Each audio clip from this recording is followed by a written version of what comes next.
Rather than جو ہمارا عرف عام میں اردو میں جو ہم لفظ استعمال کرتے ہیں شہدا یا شہید، اس کے بجائے مجھے زیادہ پسند آیا، مجھے زیادہ اچھا لگا کہ ہم قرآن ہی کی ووکیبلری کو ریٹین کریں. تو مقتولین فی سبیل اللہ کا درجہ جو ہے وہ اللہ سبحانہ تعالیٰ کیا فرماتے ہیں کہ انہیں ان کے رب کے ہاں سے ان کا رزق جو ہے وہ کنٹینیوڈ ہے، اور وہ بہت اعلیٰ درجے کی زندگی ہے وہاں جس کا ہمیں شعور نہیں ہے.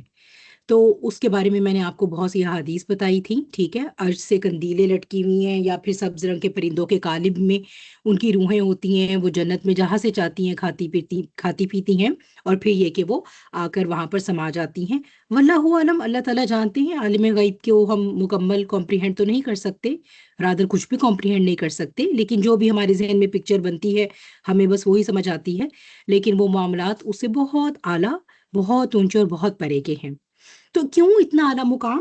کیونکہ ظاہر سی بات ہے، اتنی زیادہ بڑی آزمائی سے گزارے گئے ہیں وہ، اس کے باوجود بھی انہوں نے اللہ سبحانہ و تعالیٰ سے کبھی شکوہ نہیں کیا، انہوں نے اللہ سبحانہ و تعالیٰ کی حکمت کو کویسچن نہیں کیا. ٹھیک ہے، ان کنٹریری ٹو جو ہم ہوتے ہیں کمزور ایمان کے، ہم کیا کہتے ہیں، ہمارے ساتھ ہی ایسا کیوں ہوا؟ ہوتا ہے نا. حالانکہ اکثر ہم میں سے بھی، ہم دیکھتے ہیں ارد گرد، ہم میں سے بھی بہت سے ایسے ہوتے ہیں جو صبر کے ساتھ گزرتے ہیں، لیکن بہرحال کہیں نہ کہیں ہماری زبانوں پہ یہ بات تو آ ہی جاتی ہے نا کہ اللہ تعالیٰ اب تو بہت لمبی ہوگی، ہمارے ساتھ ہی ایسا کیوں؟ جبکہ ہم نے کسی کی حق تلفی نہیں کی، ہم نے کچھ برا نہیں کیا. لیکن یہ وہ مومنین ہیں جن کا کچھ بھی نقصان ہو جاتا ہے، نو میٹر، ساری زندگی ہی ان کی جو ہے وہ قربانی میں گزرتی ہے، وہ ایک کے بعد دوسری قربانی دیتے ہیں بظاہر، جسے ہم دنیاوی نقصان سمجھتے ہیں. دے نیور کویسچن اللہ's حکمہ. وہ یہ کبھی نہیں کہتے کہ اللہ تعالیٰ یہ میرے ساتھ ہی کیوں ہو رہا ہے. ہاں یہ ضرور ہے کہ وہ یہ وزڈم اس میں سے ڈیرائیو کرنے کی کوشش کرتے ہیں کہ اس سے اللہ تعالیٰ مجھے سکھانا کیا چاہ رہے ہیں. ہو سکتا ہے کچھ اور ابھی لیسن ہے، ہو سکتا ہے کوئی اور میری کمزوری ہے، تو وہ آزمائش کے فلسفے کو پا جاتے ہیں. ٹھیک ہے، تو اللہ تعالیٰ کیا کہتے ہیں، وہ خود بھی خوش ہیں جو انجام انہیں دیا گیا، اور انہیں یہ بتا دیا گیا ہے کہ ان کے جو فلاں فلاں مومنین بھائی ہیں ابھی پیچھے، ابھی وہ دنیا ہی میں ہیں، وہ بھی انہی کے نقش قدم پر چلتے ہوئے ان تک آ ملیں گے. تو ان کے لیے یہ ایک آپ کہہ لیجئے کہ دوہری خوشی کا مقام ہے، اپنے بارے میں بھی خوش ہیں اور اپنے ان ساتھیوں کے بارے میں بھی خوش ہیں جنہوں نے ابھی انہیں جوائن کرنا ہے.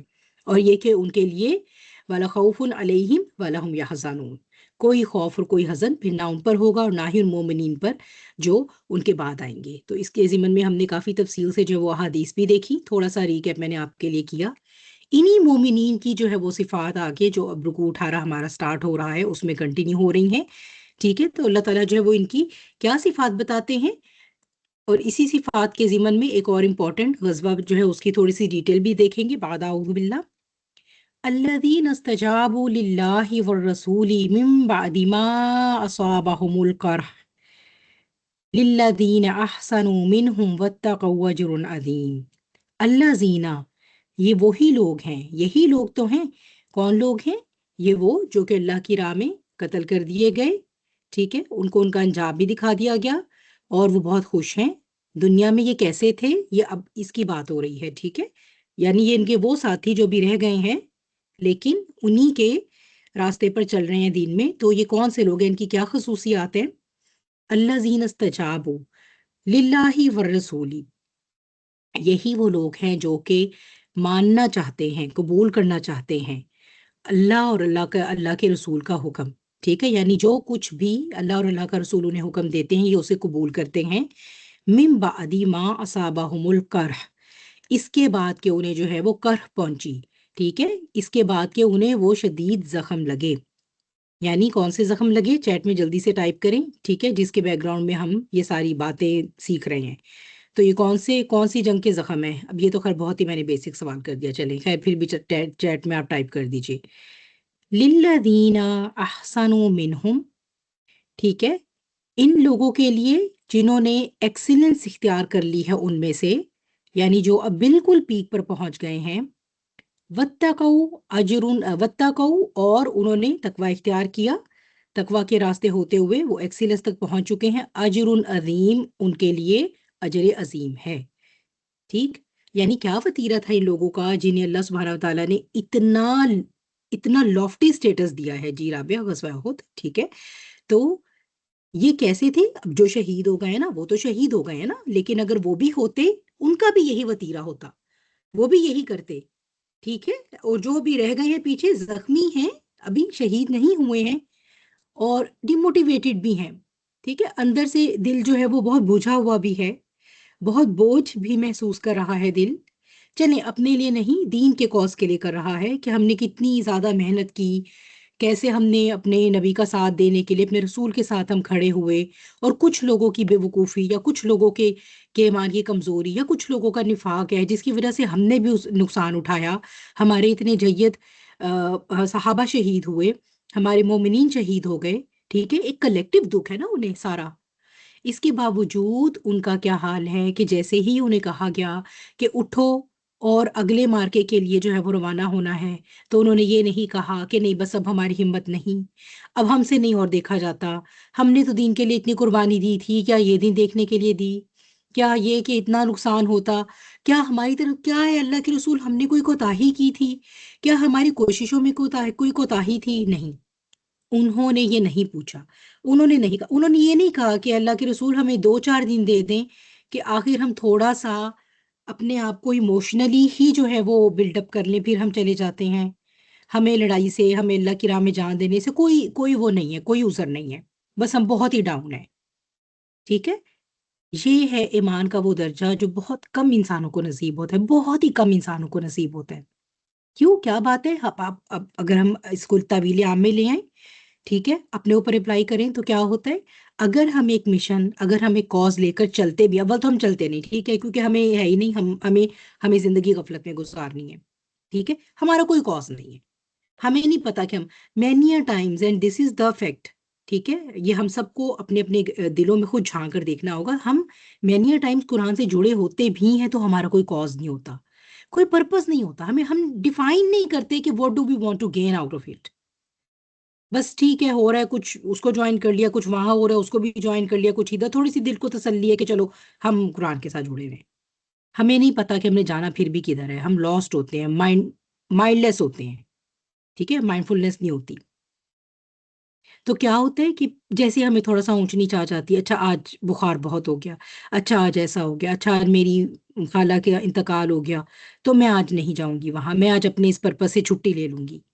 تو ہمارے یہ لیول ہیں ایمان کے، ٹھیک ہے. یہ وہ لوگ ہیں جن کا کوئی ذاتی نقصان نہیں ہوا، انہیں دین کا جو نقصان ہوا غزوہ احد میں منافقین کے طرز عمل کی وجہ سے، اس کی وجہ سے وہ ڈس ہارٹنڈ ہیں، اس کی وجہ سے وہ زخمی ہیں. اور آپ یہ دیکھیے کہ رسول اللہ صلی اللہ علیہ وسلم خود کتنے انہیں زخم آئے ہیں، دندانے مبارک نہ صرف ٹوٹے بلکہ دھس گئے اندر، خون رکنے میں نہیں آتا تھا. اس کے باوجود یہ وہ لوگ ہیں جو یہ نہیں کہتے کہ نہیں ہمیں تھوڑا سا بس اتنا ہی دے دیں بریک، کہ ہمارے تھوڑے زخم تو بھر جائیں تاکہ ہمارے اندر پوری توانائی قوت آ جائے، ہم پھر جا کر لڑیں گے آپ کے. ہم تو تیار ہیں اپنی جان قربان کرنے کے لیے، لیکن اللہ کے نبی ہمیں تھوڑا سا وقت دے دیجئے کہ ہم چلنے کے قابل تو ہوں. تو یہ جو ہے نا ایمان کا درجہ، چاہے آپ فزیکلی، مینٹلی اور سائیکولوجیکلی کتنے ہی ڈاؤن کیوں نہیں ہیں، اگر آپ نے زندگی کا ایک مقصد بنا لیا ہے تو آپ کا جو لیول آف کمٹمنٹ ہے نا، یہ ڈیسائیڈ کرتا ہے آپ کے ایکسیلنس کو.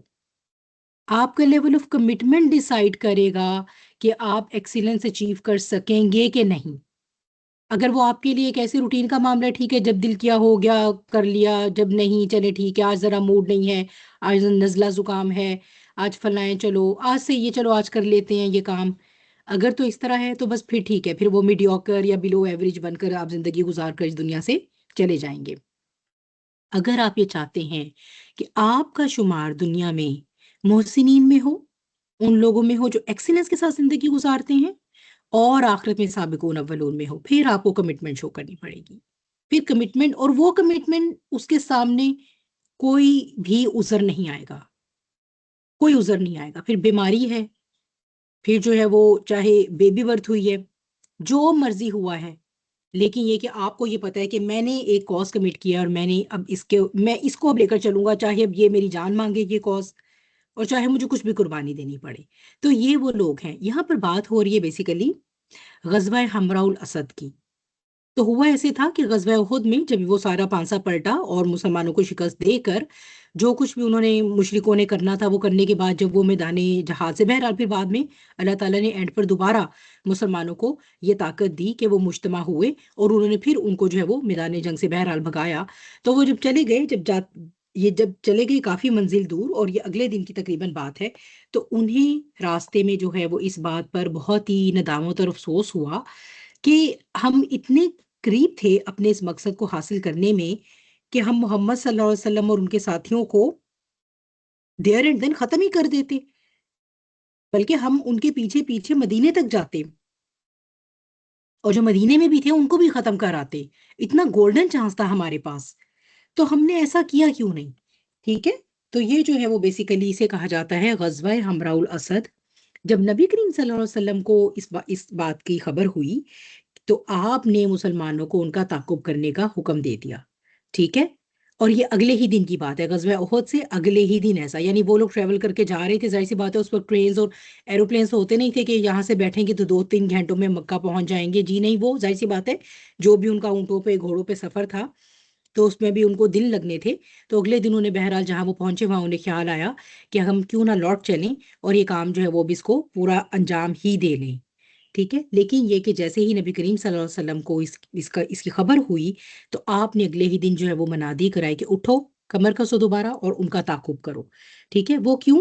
تاکہ انہیں یہ بتایا جائے کہ ایک بندہ مومن زخمی بھی ہو سکتا ہے، اپنے ہاتھ پیر بھی کٹوا سکتا ہے، اپنی جان بھی دے سکتا ہے، لیکن جب اسے اللہ کی کال آ جائے تو پھر وہ پیچھے نہیں بیٹھ سکتا.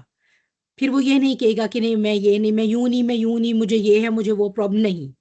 یہ اس کی ڈکشنری میں ہے ہی نہیں. تو پھر آپ نے یہ کہ تاکہ ان کے اوپر اس بات کا روب ہو جائے کہ مسلمانوں میں ابھی بھی جو ہے وہ دم خم اور قوت باقی ہے. اور ہاں، مسلمان اس قسم کے ٹھیک ہے نقصانات تو ہوتے ہیں، نقصان سے گزرتا ہے مومن، لیکن بہرحال وہ ہمت نہیں ہارتا.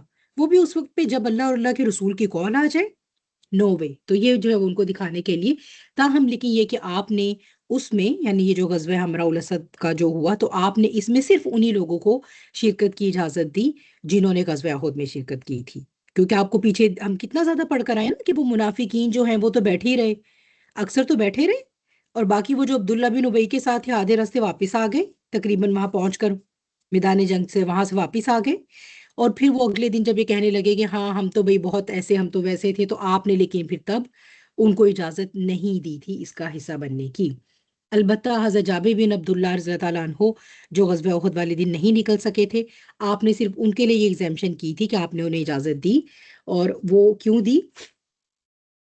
اس میں یہ کہ صحیح بخاری سے جو ہے وہ حضرت عائشہ رضی اللہ عنہ کی جو ہے وہ یہ حدیث جو ہے وہ حدیث ہے کہ نہیں، سوری، یہ اس میں جو ہے وہ ابن اسحاق سے جو ہے نا، وہ ہمارے جو سلف صالحین امام ہیں، وہ یہ بتاتے ہیں کہ غزوہ احد 15 شوال ہفتے کے دن پیش آیا، اور اگلے دن یعنی 16 شوال کو نبی کریم صلی اللہ علیہ وسلم نے منادی کی کہ دشمن کا تعاقب کرنا ہے.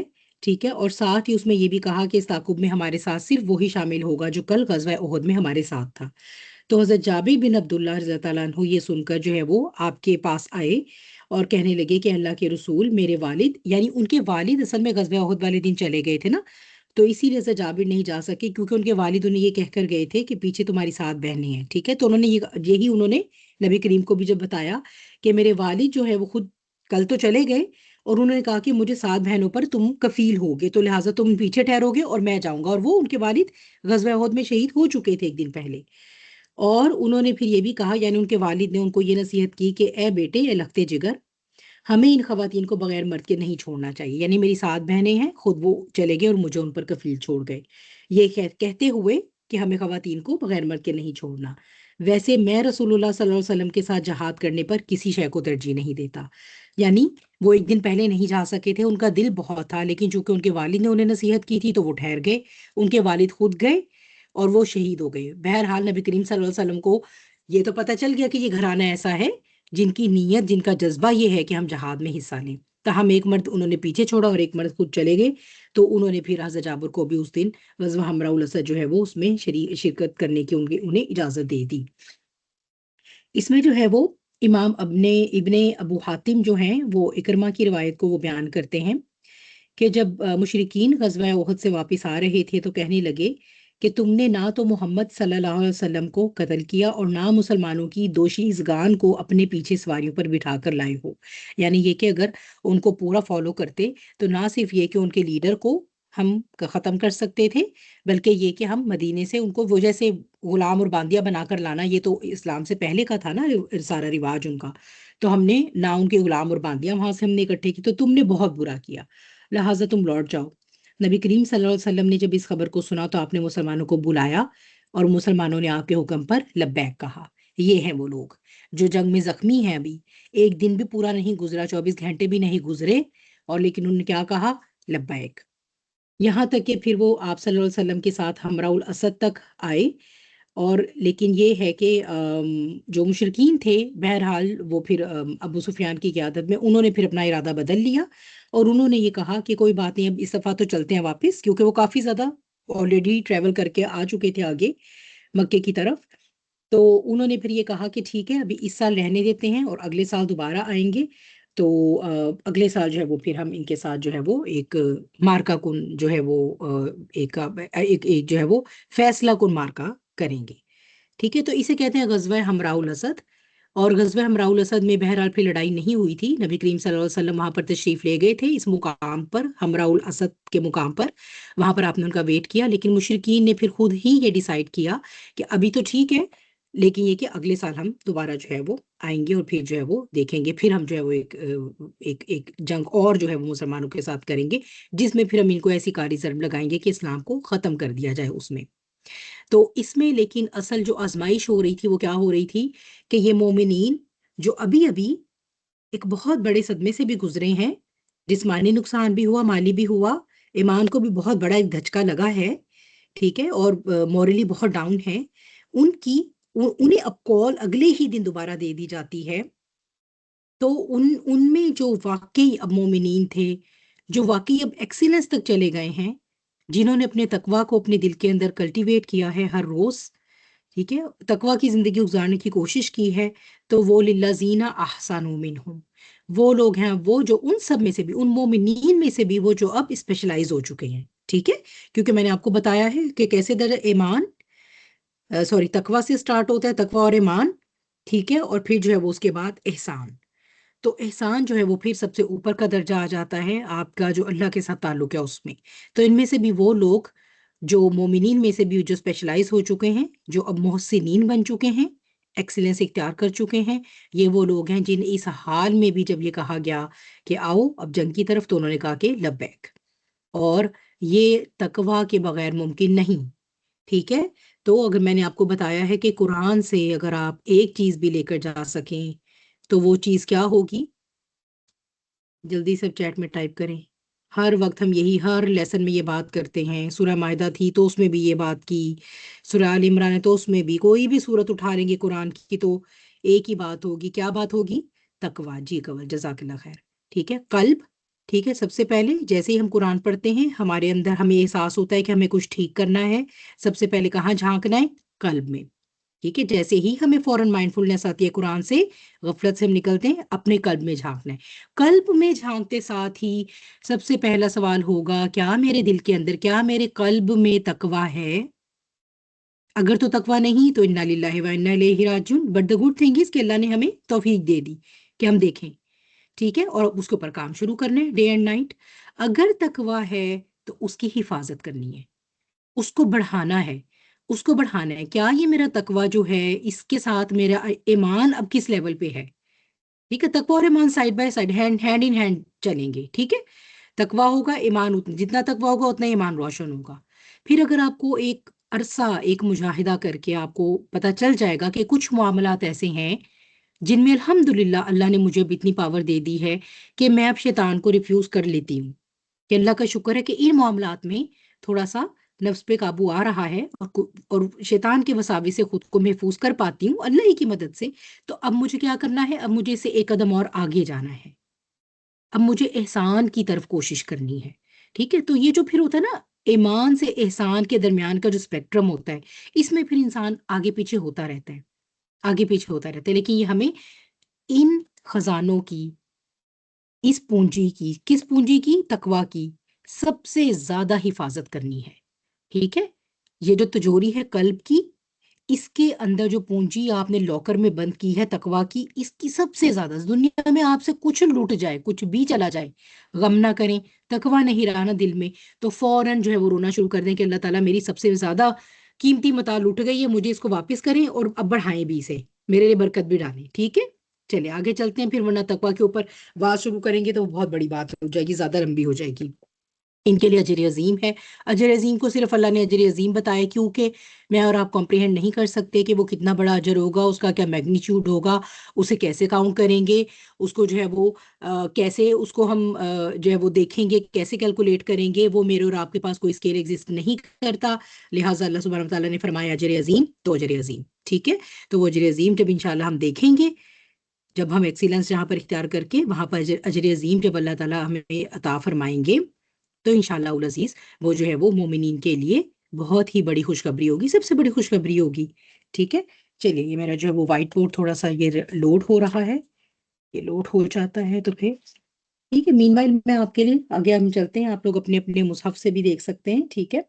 اچھا پھر کیا بات ہوئی؟ یہی وہ لوگ ہیں جن کی بات ہو رہی ہے، بعد اعوذ باللہ، الذین قال لهم الناس، یہی لوگ ہیں، یہ وہی لوگ ہیں جن کی پیچھے بھی بات ہو رہی ہے، ان کی ایک اور صرف بتائی جا رہی ہے، یہ وہ لوگ ہیں، کہا جب ان سے لوگوں نے، ٹھیک ہے، ان سے کچھ لوگوں نے کہا، انہی مومنین سے، یہی جو اللہ کے راستے میں کچھ قتل بھی ہو گئے ہیں، کچھ پیچھے بھی باقی ہیں جو ایکسیلنس کی طرف جا رہے ہیں، پہنچ گئے ہیں، ٹھیک ہے، ان سے جب لوگوں نے کہا، کیا کہا؟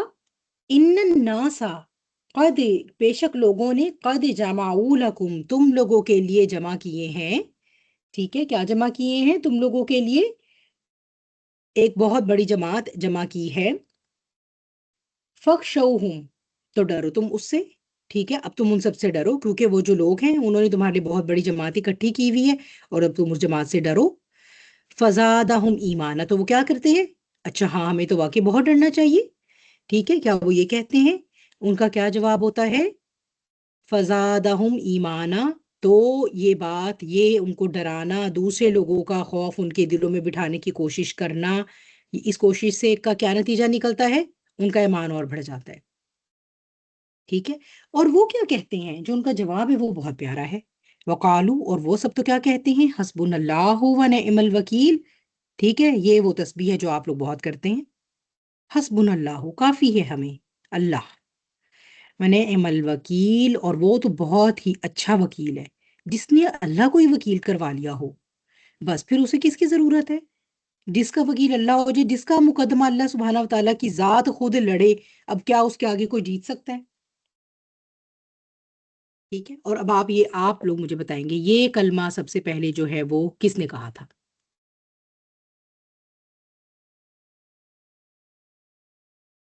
حضرت ہاں جی، حضرت ابراہیم علیہ السلام نے۔ حضرت ابراہیم علیہ السلام نے، بالکل ٹھیک ہے، چلیں ماشاءاللہ۔ تو یہ جب حضرت ابراہیم علیہ السلام نے جب انہیں آگ میں ڈالا جا رہا تھا، ٹھیک ہے، اور یہ صحیح بخاری سے ہمیں پتہ چلتا ہے، ٹھیک ہے، صحیح بخاری کی روایت ہے، تو اس وقت کہا گیا تھا تو جس کا وکیل اللہ ہو جائے اس کے آگے کیا آگ کوئی حیثیت رکھتی ہے؟ اس کا دشمن آگ بھی ہو، اسے ضرر پہنچانے کے لیے سامنے آگ بھی ہو تو کیا ہو جاتی ہے؟ یا نارکونی بردم و سلام، اے آگ نہ صرف ٹھنڈی ہو جا بلکہ سلامتی والی بھی ہو جا، کہ ٹھنڈا بھی کتنا ہونا، اتنا جتنا ان کی باڈی کے لیے سلامتی کا باعث ہو، بہت زیادہ نہیں ٹھنڈا ہو جانا کہ وہ فروزن ٹیمپریچر پہ چلے جانا ہے، تو یہ بات ہے اصل میں، یہی سارا فلسفہ ہے۔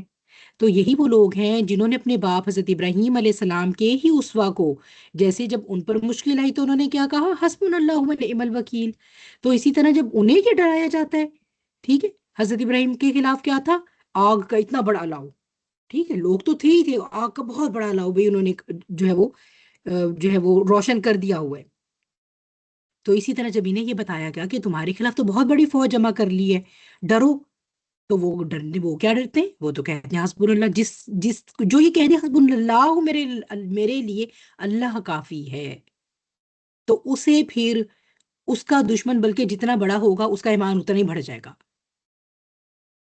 کیونکہ اسے یہ معلوم ہے کہ جتنا بھی بڑا ہوگا میری طرف اللہ کی مدد آئے گی، بڑے سے بڑا دشمن ختم ہوگا، بلکہ جو دیکھنے والے ہوں گے، مشاہدہ کرنے والے ہوں گے، ان کا بھی اللہ کی ذات پر ایمان ہوگا، اس کا ایمان تو ہے، اس کا ایمان تو اور بڑھے گا، لیکن یہ ایک فائدہ کیا ہے کہ جب یہ واقعہ وقوع پذیر ہوگا تو دیکھنے والے کو بھی نظر آ جائے گا. ٹھیک. اچھا اس میں جو ہے نا دو آ رہا ہے کہ یہ جو ایک بہت بڑی فوج تمہارے خلاف جمع ہوئی ہے. ایک تو یہ کہ غزوہ حمراء الاسد کے بارے میں ہی یہ بات کہی جاتی ہے کہ اسی وقت جب وہ اکٹھے ہوئے ہیں مشرکین اور انہوں نے ارادہ کیا تو بہرحال جب نبی کریم صلی اللہ علیہ وسلم نے اپنے اصحاب کو اگلے دن یہ کہا کہ ہمیں چلنا ہے کیونکہ وہ ان کے ارادے ایسے ہیں کہ وہ کہیں واپس آ کر دوبارہ حملہ کرنا چاہتے ہیں. ٹھیک ہے. تو اسی موقع پر یہ بات ہوئی. ٹھیک. لیکن جو ہے وہ ایک دوسری جو رائے ہمیں ملتی ہے وہ یہ ہے کہ یہ ایکچولی 1 سال کے بعد، کیونکہ ہوا یہ تھا کہ جو جب یہ جا رہے تھے نا اس سے احد سے واپس ہوتے ہوئے، تو ابو سفیان نے مسلمانوں کو اس وقت ایک چیلنج دیا تھا کہ ہم اگلے سال بدر کے مقام پر تمہارے سے دوبارہ انکاؤنٹر کریں گے. ٹھیک ہے. اگلے سال بدر پر تمہارا ہمارا دوبارہ مقابلہ ہوگا. اسے بدر صغرا بھی کہا جاتا ہے. ٹھیک ہے. یعنی چھوٹی بدر. پہلی بدر، پہلا تو وہ تھا جو غزوہ بدر ہوا، وہ پلانڈ نہیں تھا نا، تو بہرحال وہ ہوا. دوسرا یہ تھا جو کہ اس نے یہ کہا کہ بھئی ٹھیک ہے اسے بدر ثانی بھی کہا جاتا ہے اور بدر صغرا بھی کہا جاتا ہے. اچھا کہ آئندہ جو ہے وہ یہ ہمارا وعدہ ہے کہ ہم جو ہے وہ آئندہ سال پر، آئندہ سال ہوا یہ کہ مکے میں قحط کا سال تھا اور کچھ یہ جو مشرکین تھے ان لوگوں کا مورال ڈاؤن تھا اور ان کے حوصلے نہیں ہو رہے تھے نکلنے کے. ٹھیک. اب یہ کہ جب وہ وعدے کا وقت قریب آیا تو ان کو نہیں، ان کی ہمت ہی نہیں بندھی. اب یہ ہے کہ انہوں نے یہ کیا کیا، پہلو بچانے کے لیے یا اپنے آپ کو سیف کرنے کے لیے انہوں نے ایک قافلہ بھیجا اور اس قافلے کا ایک سردار تھا، جو بھی وہ شخص تھا، اس کو یہ کہا کہ تم مدینے پہنچ کر مسلمانوں میں یہ خبریں مشہور کرو کہ اس سال تو قریش جو ہے وہ بہت بڑا لشکر جمع کر کے آ رہے ہیں تم لوگوں پر حملہ کرنے کے لیے بدر کے مقام پہ، اور یہ کہ وہ اتنا بڑا لشکر ہے کہ جس کا مقابلہ تمام عرب میں کوئی نہیں کر سکتا. یعنی آپ چاہے مدینے کے بھی سب لوگ اکٹھے ہو جائیں اور بھی قبیلے اپنے ساتھ ملا لیں، لیکن یہ کہ وہ بھائی بہت بھاری تیاری اور بہت بھاری نفری کے ساتھ آ رہے ہیں. یعنی کرنا کیا چاہ رہے تھے وہ، جسے آپ کہتے ہیں نا کہ سائیکولوجیکل وارفیئر. اب جو ہے وہ مورائل اپنا نہیں ہے نکلنے کا، اب ہمت اپنی نہیں ہو رہی لڑنے کی، لیکن کیا کر رہے ہیں کہ ہم پہلے سے ہی ایک پروپیگنڈا وار شروع کر دیتے ہیں جس سے ہوگا یہ کہ مسلمانوں کا حوصلہ پست ہو جائے گا. انہیں جب ڈرایا جائے گا تو کیا ہوگا کہ وہ نکلیں گے ہی نہیں. تو اس طرح ہوگا کیا کہ ریپوٹیشن مسلمانوں کی سر پر یہ آ جائے گی کہ یہ نہیں نکلے ڈر کے مارے. ٹھیک ہے. تو یہ اصل میں ان کا تھا، آپ کہہ لیجئے کہ سائیکولوجیکل وارفیئر تھا یا جو بھی پروپیگنڈا تھا. جیسے آپ کو پتہ ہے جنگ میں جو ہے وہ یہ سب تو بہت چلتا ہے نا. اچھا. تو ان کا یہ مقصد تھا کہ مسلمان بھائی بہت ٹیریفائڈ ہو جائیں گے اور پھر یہ کہ وہ کہیں گے کہ ہم تو نہیں نکلتے مدینہ سے، ہم تو نہیں جاتے بدر کے میدان میں، اور اس سے کیا ہوگا کہ پورے عرب میں امپریشن یہ چلا جائے گا کہ بھئی یہ تو مسلمان تھے جو نہیں آئے، حالانکہ قریش تو بہت بڑی فوج کی تیاری کے ساتھ نکل رہے تھے. ٹھیک. اچھا پھر اس میں یہ بھی آتا ہے کہ ابو سفیان لے کر وہاں سے جو ہے وہ لوگوں کو چلا بھی ہے. ٹھیک ہے. بہرحال جب یہ اعلان مسلمانوں میں ہوا تو اس کا کوئی ایسا اثر مسلمانوں پر ہوا نہیں. مسلمانوں نے کیا کہا، انہوں نے کہا حسبنا اللہ و نعم الوکیل، اپنی تیاری کی اور نبی کریم صلی اللہ علیہ وسلم کی میت میں بدر کے میدان کی طرف چل پڑے. اور یہ کہ مسلمان جو ہے وہ اچھا اس کا ہاں بہرحال یہ تھوڑا سا ضرور تھا کہ ایک ڈی موٹیویٹنگ ایفیکٹ ہوا، کیونکہ جب نبی کریم صلی اللہ علیہ وسلم نے شروع میں منادی کرائی کہ اس طرح سے بدر کے مقام پہ چلنا ہے، اس طرح سے جنگ ہونی ہے، تو بہت کم لوگوں نے آپ کا ساتھ دیا. اگلے سال کی بات ہو رہی ہے. ٹھیک ہے. تو پھر یہ کہ نبی کریم صلی اللہ علیہ وسلم نے جو ہے وہ جب یہ صورتحال دیکھی تو آپ نے اعلان فرمایا کہ اگر کوئی نہیں جائے گا تو پھر میں اکیلا ہی جاؤں گا. تو جب پھر سب کو ہوا اسی طرح سے، جو کمزور ایمان والے بھی تھے، جب انہوں نے دیکھا کہ واقعی میں معاملہ ایسا ہے کہ اللہ کے رسول جو ہے وہ اس میں یہ بہت ایک سنجیدہ بات ہے، تو تو پھر کیا ہوا کہ آپ کے ساتھ تقریباً 1500 جو ہے وہ تیار ہو گئے چلنے کے لیے. ٹھیک ہے. تو یہ کہ آپ جو ہے وہ لے کر ان کو بدر کے مقام پر تشریف لے گئے، آپ پہنچ گئے، اور وہاں سے جو ہے وہ ابو سفیان وہ 2000 لوگوں کو لے کر نکلا ہے مکے سے. لیکن یہ کہ وہ انہوں نے 1-2 دن کا سفر جب طے کیا، اور لیڈی جو بھی تھا وہ قحط کا بھی تھا اور دوسرا ان لوگوں کا کچھ اتنا خاص تھا بھی نہیں آپس میں، وہ تقریباً پوری ہی وہ جو اس کے ساتھ فوج نکلی ہے وہ کوئی بھی اتنا زیادہ مورلی پریپیئرڈ نہیں تھا جنگ کے لیے. تو ابو سفیان نے کہا کہ مجھے کچھ ایسا معلوم ہوتا ہے کہ یہ وقت جنگ کے لیے مناسب نہیں ہے، تو میرا یہ خیال ہے کہ اس سال ہمیں چاہیے کہ ہم لوٹ جائیں اور ہم دوبارہ آئیں گے واپس. تو مجھے اس وقت جو ہے وہ کوئی بہتر نہیں نظر آ رہی آگے صورتحال. تو اسی طرح جب اس نے اپنے باقی ساتھیوں سے بھی مشورہ کیا تو وہ باقی آرمی بھی کوئی اتنی ولنگ نہیں تھی. تو بہرحال وہ جو ہے وہ سب جو ہے انہوں نے آپس میں یہی فیصلہ کیا کہ ہم لوٹ چلتے ہیں. تو وہ بدر کے مقام تک پہنچے ہی نہیں، وہیں سے واپس ہو لیے. ٹھیک ہے، تو یہ اس کا بیک گراؤنڈ ہے. تو اسی بیک گراؤنڈ میں آیا نمبر 173 اور 174 جو ہے وہ یہ دیکھ لیتے ہیں. بعد اعوذ باللہ فانقلبوا بنعمت من اللہ وفضل لم یمسسہم سوء واتبعوا رضوان اللہ واللہ ذو فضل عظیم. فانقلبوا اور لوٹے وہ سب، بنعمت اللہ کی طرف سے نعمت کے ساتھ، من اللہ بنعمت من اللہ اللہ کی طرف سے نعمت کے ساتھ، وفضل اور فضل بھی. ٹھیک ہے، اللہ کی طرف سے 2 انعامات لے کر مسلمان وہاں سے لوٹے. لم یمسسہم سوءا، کیا کہ ان کو کوئی نقصان نہیں پہنچا. ٹھیک ہے، سب سے پہلا فضل تو یہ ہوا ان کے ساتھ. واتبعوا رضوان اللہ، اور یہ کہ انہوں نے اللہ کی رضا کی پیروی کی. واللہ ذو فضل عظیم، اور اللہ تعالیٰ ہی جو ہے وہ بڑے بڑے فضل، چھوٹے فضل بھی اور بہت بڑے بڑے فضل فرمانے والا ہے. تو یہ اس کا بیک گراؤنڈ تھا. ٹھیک ہے، اس میں ایک رائے یہ ہے کہ یہ ساری کی ساری بات غزوہ حمراء الاسد کے بارے میں ہو رہی ہے.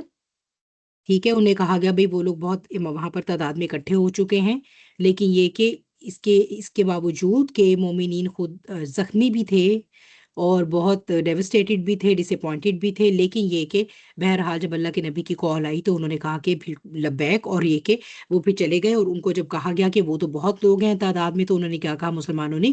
حسبنا اللہ و نعم الوکیل. ٹھیک ہے، لیکن جو دوسری رائے جو زیادہ تر مفسرین کے نزدیک ہے وہ یہ ہے کہ جو یہ آیت نمبر 172 ہے نا، جس میں یہ کہا ہے کہ انہوں نے اللہ اور اللہ کا رسول کا حکم مانا، یہ تو غزوہ حمراء الاسد کے بارے میں ہے.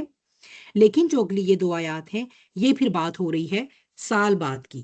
ٹھیک ہے، سال بعد کی. وہ جو چیلنج جو ابو سفیان نے دیا تھا، اس چیلنج کی وجہ سے جب وہ آیا ہے، جب وہ وہاں سے نکلا ہے، تو مسلمان پھر بدر پر پہنچ گئے. اور اس نے مسلمانوں کو جو ہے وہ ڈیموٹیویٹ کرنے کے لیے یہاں سے ایک چھوٹا سا ایک قافلہ بھیجا. ایک روایت ہے کہ یہاں سے بھیجا کسی شخص کو، مکے سے ایک ہی کچھ آ رہا تھا، مدینے سے گزرنے والا تھا اس کا قافلہ.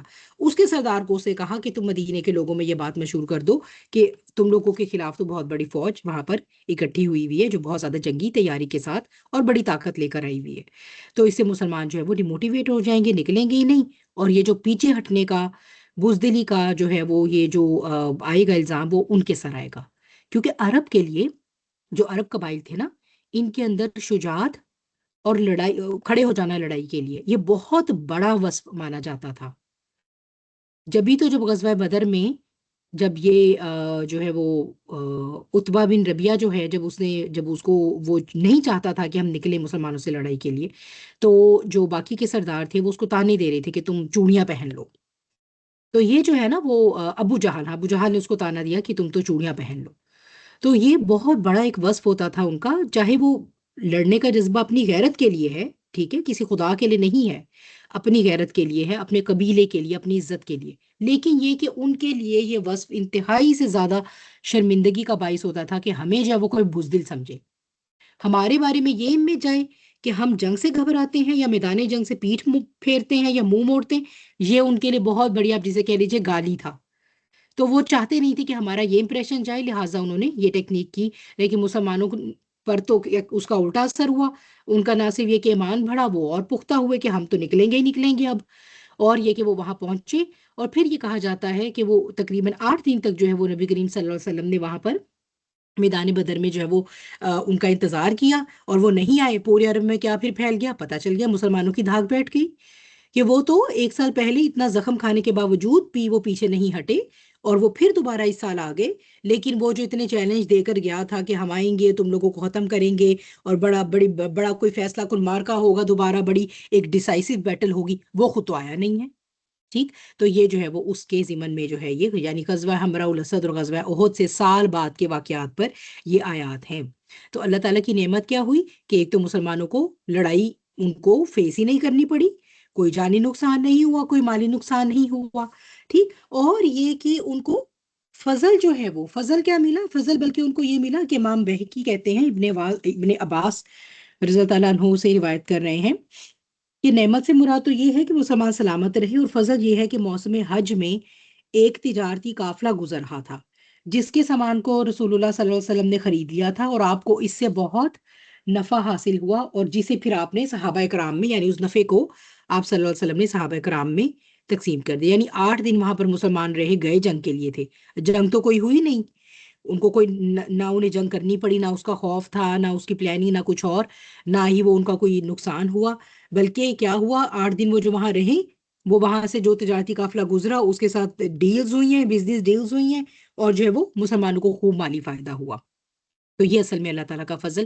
تو آپ یہ دیکھیے کہ سچویشن کیا تھی گھر سے نکلتے, کہ ایک بہت بڑا لشکر ہوگا, اور وہ پتہ نہیں ہمارے لیے کیا آج موت کا پیغام ہے, یا جو بھی, بہرحال وہ تو شہادت کے جذبے سے نکل رہے تھے, پر انہوں نے یہ تو نہیں سوچا تھا کہ نہ صرف یہ کہ انہیں انکاؤنٹر ملے گا ہی نہیں, بلکہ یہ کہ اس کے اوپر ان کو مالی فائدہ علیحدہ ہوا, اس کے اوپر جو ہے وہ ان کا وہ جو موریل ڈاؤن ہوا تھا سال پہلے, وہ بوسٹ اپ ہو گیا, ان کے ایمان بڑھے, ان کے تقوی بڑھے. پھر یہ کہ پورے عرب میں ایک یہ پیغام گیا کہ واقعی میں یہ لوگ, یہ قوم, یہ جو ٹیم ہے محمد صلی اللہ علیہ وسلم کی, یہ جو اصحاب ہیں, یہ واقعی کسی ایک آفاقی مقصد کے لیے جیتے ہیں, ایک آفاقی مقصد کے ساتھ جڑے ہوئے ہیں.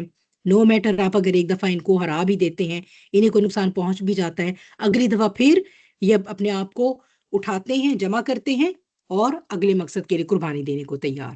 تو یہ بہرحال جو ہے وہ اس کے سال بعد پھر یہ آیات آئیں, اور پھر جو ہے وہ تو اسی کے ضمن میں پھر آگے کیا بات چل رہی ہے, بعد اعوذ باللہ, انما ذالکم الشیطان یخوف اولیاءہ, بے شک یہ شیطان ہی ہے جو کہ خوف دلاتا ہے تمہیں اپنے اولیاء سے, اپنے دوستوں سے.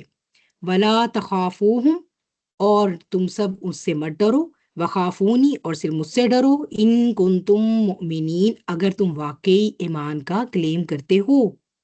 ٹھیک ہے, تو اب یہ کیا ہے, یہاں پر اللہ سبحانہ تعالیٰ نے شیطان کا وار اور اس کا توڑ دونوں بتا دیے. ٹھیک ہے, تو یہ جو شیطان ہی ہے, اس کے بارے میں بھی ہمارے پاس جو ہے وہ دو رائے ہیں. ٹھیک ہے, ایک تو وہی جو آپ کے دماغ میں جنرلی آئے گی. ٹھیک ہے, جیسے ہم جب یہ ترجمہ پڑھ رہے ہیں تو جنرلی کیا بات آتی ہے, یہی نا کہ شیطان ہی ہے ہمارے دماغ میں, جب بھی ہم کچھ کرنا چاہتے ہیں, کسی صحیح راستے کی طرف چلنا چاہتے ہیں, پھر اس راستے پر کوئی قربانی یا آزمائش کا وقت آتا ہے تو شیطان ہمیں ڈراتا ہے. ٹھیک ہے, وہ یہ کہتا ہے کہ اچھا نہیں, ایسے کرو گے تو ایسے ہو جائے گا, ایسے کرو گے تو ایسے ہو جائے گا. ٹھیک ہے, تو یہ تو شیطان ہی ہے, یعنی یہ شیطان ہی ہے جس نے تمہارے ذہنوں میں یہ وسوسے ڈالے کہ وہ جو اس کے دوست ہیں, کون سے دوست ہیں یہاں پر شیطان کے جو مراد ہیں, اگر ہم خاص طور پہ اس واقعے کے پس منظر میں دیکھیں, تعویل خاص میں اگر دیکھیں, تو کون سے دوستوں کی بات ہو رہی ہے شیطان کے؟ قریش مکہ کی. بالکل, جزاک اللہ خیر, بارک اللہ فی. ٹھیک ہے, تو قریش مکہ یعنی ان کا خوف بٹھا رہا ہے نا, ان سے ڈرا رہا ہے کہ وہ تو بہت بڑے, وہ تو اس دفعہ اور زیادہ تیاری کے ساتھ آئیں گے. پچھلے سال جو جیت کر گئے تھے ان کے تو حوصلے بڑے بلند ہیں. ٹھیک ہے, پھر ان کے پاس آئی سی, تو قریش مکہ بہت امیر قوم تھی, ان کے پاس کوئی کمی نہیں تھی جنگ و حرب کے سامان کی, پھر ان کے پاس بڑے تھنک ٹینک بھی زبردست تھے پلاننگ کے لیے بھی. تو یہ تو شیطان ہے جو تمہیں ڈراتا ہے, شیطان ہی جو ہے وہ تمہارے دلوں میں ان کا روب ڈالتا ہے. ٹھیک ہے, اور دوسری کیا بات ہے, کیا انسان بھی شیطان ہو سکتے ہیں؟ ہاں جی, ایک میرا سوال ہے آپ سے, کیا انسان شیطان ہو سکتے جی ہیں؟ جی جی جفریہ بالکل. کہہ رہی جی, اور کسی کو کوئی اختلاف ہے؟ غزالہ بھی کہہ رہی ہے جی. ہم باقی سب کہہ رہے ہیں ہم نہیں سوچنا چاہ رہے. مدیحہ بھی جی کہہ رہی ہیں, بس ایسے ایک دوسرے کی دیکھا دیکھی کہہ رہے ہیں, یا ویسے ہی مطلب کوئی پتہ بھی ہے اس بات کا؟ ہاں جی, باقی رابعہ بھی بالکل کہہ رہی ہے. اچھا, کیونکہ جب وہ اللہ, اچھا آپ کے ٹائپو میں کچھ پرابلم ہے غزالہ, اس لیے مجھ سے پڑھا نہیں جا رہا. ٹھیک ہے, تو آپ کو یاد ہوگا جب ہم اینڈ آف ٹائمز بھی کر رہے تھے تو میں نے آپ کو بتایا تھا کہ شیاطین انس اور شیاطین جن. ٹھیک ہے, شیطان بیسیکلی کیا ہے, شیطانہ, شین تو نون, دور, اللہ کی رحمت سے دور. ٹھیک ہے, دھتکارا ہوا شیطان کہلاتا ہے. تو اللہ کی رحمت سے جو بھی اللہ کی نافرمانی کی زندگی, فسق کی زندگی گزارے گا تو وہ شیطان ہی ہوگا نا. اب چاہے وہ جن ہو چاہے وہ انسان ہو. ٹھیک ہے, تو آپ سب کا کانسیپٹ الحمدللہ ٹھیک ہے کہ انسانوں میں سے بھی جب جو ہے وہ کوئی فسق کے راستے چل پڑتا ہے تو پھر وہ شیطان ہی بن جاتا ہے نا. تو شیاطین انس اور شیاطین جن دونوں ہوتے ہیں, دونوں ایگزسٹ کرتے ہیں, اور یہ جو ہے وہ ہمیں قرآن پاک سے پتہ چلتا ہے. ٹھیک ہے, یہ مجھے غالباً اب یاد نہیں ہے کہ ہم نے ایگزیکٹلی شاید سورہ نساء کی آیات ہیں یا سورہ الاعراف کی. ٹھیک ہے, لیکن یہ کہ بہرحال اللہ سبحانہ تعالیٰ نے شیاطین انس و جن دونوں کا جو ہے وہ مینشن فرمایا ہے. تو پھر یہاں پر مفسرین کہتے ہیں کہ ایک تو وہی بات جو پہلے ہوئی کہ شیاطین، یہ شیطان تھا جو تمہارے دل میں وسوسے ڈال رہا تھا اپنے دوستوں کے متعلق کہ وہ تو بہت پاورفل ہیں، تو تم ان سے ڈر جاؤ اور ان کے مقابلے کے لیے نہ نکلو۔ اور دوسرا یہ کہ وہ جو شخص، وہ جو سردار تھا جس کو قریش نے بھیجا تھا، ٹھیک ہے، مکے والوں نے بھیجا تھا نا کہ جا کر ان کو خوف دلاؤ، اسے شیطان کہا گیا یہاں پر، ٹھیک ہے۔ اس نے جا کر چونکہ مدینے میں مسلمانوں کے درمیان یہ باتیں پھیلائی نا کہ وہ تو بڑی تیاری کر رہے ہیں اور وہ بس بہت بڑی فوج لے کر نکل رہے ہیں، تو یہ جو باتیں اس نے پھیلائی تو اسے شیطان کہا جا رہا ہے۔ تو بہرحال دونوں طریقوں سے بات ٹھیک ہے، اس میں کوئی بات میں ایسا مسئلہ نہیں ہے، لیکن یہ کہ وہ دو رخ ہیں، اسے یا اگر اسے شیطان کہا جائے یا اگر آپ کسی جن کو جنات میں سے کسی جن کو شیطان سمجھ لیں، جسے ہم عام عرف عام میں اپنا شیطان سمجھتے ہیں، ٹھیک ہے، یا اس کے مساوس ہیں، اپنے دوستوں کی پاور سے ڈرا رہا ہے، ٹھیک ہے۔ لیکن یہ کہ اللہ تعالیٰ کہتے ہیں کہ اگر تمہارے دل میں ایمان ہے، اگر تم ایمان کا دعویٰ کرتے ہو تو پھر تم صرف مجھ سے ہی ڈرو، ٹھیک ہے۔ مومن کا توکل، مومن کا جو خوف، مومن کے دل میں سب سے بڑا خوف تو یہ ہونا چاہیے نا کہ میرا اللہ میری طرف ہے یا نہیں۔ مومن کے لیے جب یہ بات وہ میک شور کر لیتا ہے کہ اللہ میری سائڈ پہ ہے، میں اللہ کی سائڈ پہ ہوں، بس پھر ختم، پھر اب چاہے مقابلے میں ساری دنیا کھڑی ہے۔ جی بالکل غزالہ، ماشاء اللہ، بارک اللہ فی، وہ کہہ رہی سورہ ناس میں بھی ہے نا، ٹھیک ہے، تو سورہ ناس میں بھی جو ہے وہ شیاطین انس و جن دونوں کی بات ہو رہی ہے، ٹھیک۔ تو جو ہے وہ اگر مومن کو یہ بات کا یقین ہو گیا ہے کہ میں اللہ کی طرف، اللہ میری طرف ہے، تو بس بات ختم ہو گئی، ٹھیک ہے۔ پھر چاہے مقابلے میں ساری دنیا ایک طرف کھڑی ہو اور وہ اکیلا بھی ہو، ٹھیک ہے۔ تو یہ جو ہے وہ اس میں بہرحال کوئی اتنی زیادہ پھر ایکسپلین کرنے والی بات آگے نہیں ہے، سیلف ایکسپلینیٹری ہی ہے۔ تو یہ آیا نمبر 171۔ اب آپ مجھے بتائیے آیا 176 سے 180 تک کوئی میرے لیے تلاوت کرے گا؟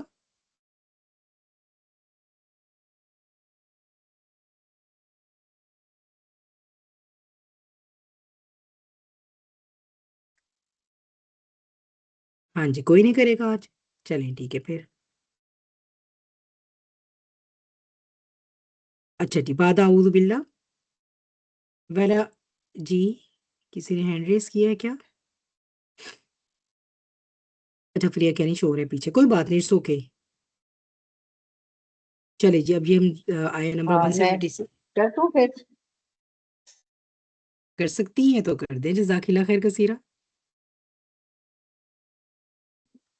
بہت زیادہ شور ہے، آپ خود ہی کنٹینیو کر لیں پورا۔ نہیں نہیں، آپ کر دیں، میں چاہ رہی ہوں آپ ثواب لیں تلاوت کا۔ چلیں بس میں کرتی ہوں پھر۔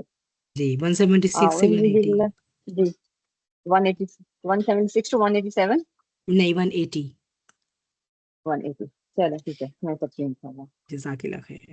اعوذ باللہ من الشیطان الرجیم، بسم اللہ الرحمن الرحیم، ولا تحزن كالذين يسارعون في الكفر إنهم لن يضروا الله شيئا يريد الله ألا يجعل لهم حظا في الآخرة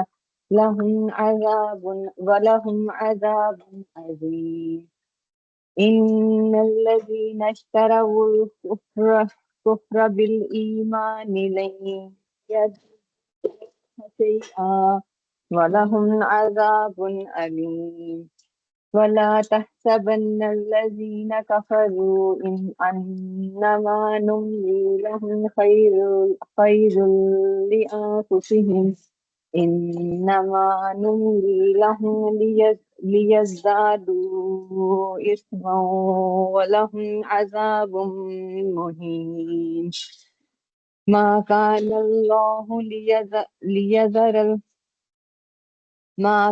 الله ليذر المؤمنين على ما أنتم عليه حتى يميز الخبيث من الطيب وما كان الله ليطلعكم على الغيب ولكن الله يجتبي من رسله من يشاء فآمنوا بالله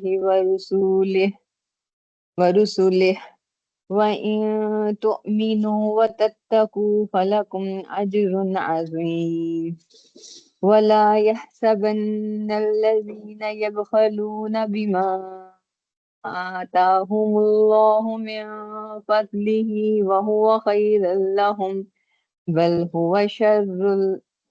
هو شر لهم سيطوقون ما بخلوا به يوم القيامة ولله ميراث السماوات والأرض والله بما تعملون خبير.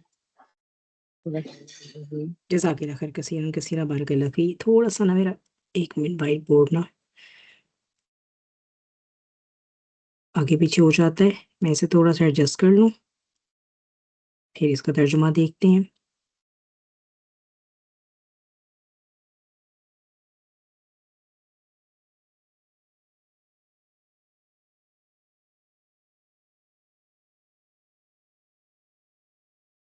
چلیں آئی ہوپ کہ اب یہ ٹھیک ہوگا.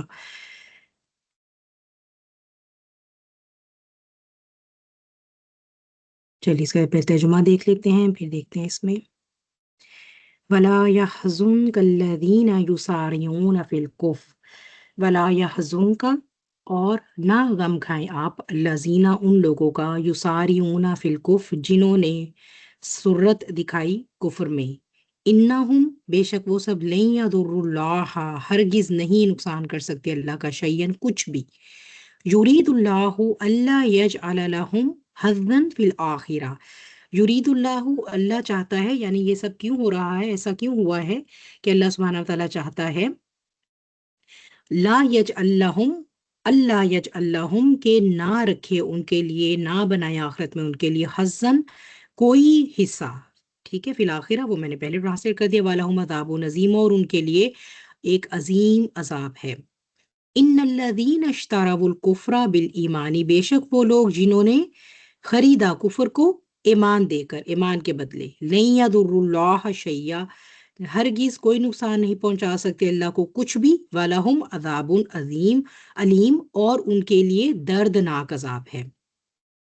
ٹھیک، اب اس میں جو ہے نا وہ کفار ورسز اللہ سبحانہ و تعالیٰ، یعنی یہ جو اب جو کچھ بھی منافقین کا رویہ گزرا تھا غزوہ احد ہو گیا یا آگے پیچھے بھی جو بھی اور ہو رہے تھے معاملات، ان میں جو بھی ان کا رویہ تھا، جو ان کے کرتوت تھے انہیں لے کر، اور پھر ویسے بھی کوئی موقع وہ جانے تو دیتے نہیں تھے. ٹھیک ہے، جیسے انہیں کوئی موقع ملتا تھا وہ کہتے تو خود کو مسلمان تھے، نماز پڑھنے تو آ جاتے تھے مساجد میں، اب مشاورت کی مجالس میں بھی شرکت ہو رہی ہے، لیکن یہ کہ جب ان کے جب کرتوت دیکھے جاتے تھے وہ کیا ہوتا تھا کہ وہ مسلمانوں کو در پردہ نقصان پہنچا رہے ہیں. تو یہ کفر میں تیزی دکھا رہے ہیں سورت یساریون نا. ٹھیک ہے، جیسے آپ نے دیکھا تھا ساریو فی الخیرات بھی جو ہے وہ یہی سورہ آل عمران ہی میں جو ہے وہ پہلے بھی گزرا ہے. تیزی دکھانا یعنی کہتے ہیں یہ منہ سے خود کو مسلمان، ٹھیک ہے، لیکن کر کیا رہے ہیں، تیزیاں ان کی جو ہے وہ دیکھیں تو وہ کس میں ہیں، وہ کفر کی سرگرمیوں میں ہیں. یعنی یہاں پر بھلے وہ آتے بھی ہیں نماز کے لیے یا کوئی دوسرے شاعر کو وہ فالو بھی کر رہے ہیں، لیکن اگر آپ دیکھیں تو ہو کیا رہا ہے کہ یہ جو ان کے کام ہیں وہ کیا ہیں، کفر والے کام ہیں. آج جو ہے نا تھوڑا سا میرے وائٹ بورڈ کا ایشو چل رہا ہے. ٹھیک ہے، چلیں. تو نبی کریم صلی اللہ علیہ وسلم کو اللہ سبحانہ تعالیٰ یہاں پر جو ہے وہ، کیونکہ آپ صلی اللہ علیہ وسلم ظاہر سی بات ہے ایک بہت محنت کر کے آپ ایک جماعت بناتے ہیں، ایک جماعت تیار کرتے ہیں، پھر ایک وقت آتا ہے کہ زیادہ لوگ اس میں داخل ہوتے ہیں. ظاہر سی بات ہے آپ کو بحیثیت انسان ہمیں جو ایک نمبر ہوتا ہے یا جو کوانٹیٹی ہوتی ہے اس سے بھی تو حوصلہ ہوتا ہے نا. ہم کہتے ہیں کہ ہاں میرے زیادہ ساتھی بڑھ گئے اللہ کے راستے پہ چلنے کے لیے، ایک دوسرے کے ساتھ مدد دینے کے لیے. لیکن کیا ہے کہ جب اصل مارکے کا موقع آتا ہے تو وہ پیچھے ہٹ جاتے ہیں. ٹھیک ہے، یا وہ انکنسسٹنٹ ہیں، اپنی مرضی کے کام میں شرکت کر لیں گے، اور جہاں پر ان کا مفاد تھوڑا سا بھی انہیں آگے پیچھے ہونا پڑتا ہے، تھوڑا سا کوئی انہیں آپ کہہ لیجئے کہ اپنے کمفرٹ زون سے نکلنا پڑتا ہے، کوئی اپنے دنیاوی مفاد کو قربان کرنا پڑتا ہے، وہاں پر وہ پیچھے ہٹ جاتے ہیں. ٹھیک ہے، جس سے ہو کیا رہا ہے، ہو یہ رہا ہے کہ وہ باقی مسلمانوں کے مورائل کو بھی ڈاؤن کر دیتے ہیں اس ٹائم پر. یہ سب دیکھ کر جو ہے وہ نبی کریم صلی اللہ علیہ وسلم کو دکھ ہو رہا تھا. ٹھیک ہے، اب آپ آ جاتے ہیں مساجد میں نماز کے لیے، بظاہر یہ ظاہر کر رہے ہیں کہ آپ ہمارا حصہ ہیں، ٹھیک ہے، لیکن اب اگر نبی کے گھرانے پر کوئی آزمائش آئی ہے یا مسلمانوں پر ایز اے جماعت کوئی آزمائش آئی ہے، تو آپ جو ہے وہ باتیں کر رہے ہیں کفار کے ساتھ بڑھ چڑھ کے اپنے ہی مسلمانوں کے خلاف. تو یہ اس طرح کے رویے وہ پھر ظاہر سی بات ہے بہت تکلیف دہ رویے تھے. اور پھر سب سے زیادہ اس میں جو آقا کریم کو ہوتا تھا وہ یہ نہیں کہ میری ذات یا میرے گھرانے یا میرا کوئی ذاتی نقصان ہے یا یہ میری کوئی ریپیوٹ ہے جسے یہ خراب کر رہے ہیں. آپ جو فکر مند ہوتے تھے وہ کیا ہوتے تھے کہ یہ دین کے معاملات کو، ان کی یہ جو پروپیگنڈا بازیاں ہیں، یہ جو جس قسم کی یہ لوگ باتیں اور افواہیں پھیلاتے رہتے ہیں، یہ دین کے کوز کو نقصان پہنچاتی ہیں. حالانکہ اللہ تعالیٰ یہاں پر آپ کو جب تسلی دے رہے ہیں تو آپ کو یہ کہہ رہے ہیں کہ ایک تو یہ کہ آپ غم نہ کریں. ٹھیک ہے، انسان محنت کرتا ہے وہ جو بھی ہے، لیکن یہ ضروری نہیں کہ آپ کی محنت، آپ کا جذبہ صادق اس سے جو ہے وہ لوگوں کی دلوں کے نفاق کا علاج ہو جائے گا اور وہ مومنین صالحین بن جائیں گے. یہ اللہ کے ہاتھوں میں ان کے دل. ٹھیک ہے. اور پھر یہ کہ اگر دوسرا دکھ آپ یہ لیتے ہیں کہ ان کی ایسی سرگرمیوں سے دین کو نقصان پہنچتا ہے، تو ایک بات یاد رکھیے کہ اللہ کا وہ کچھ نہیں بگاڑ سکیں گے.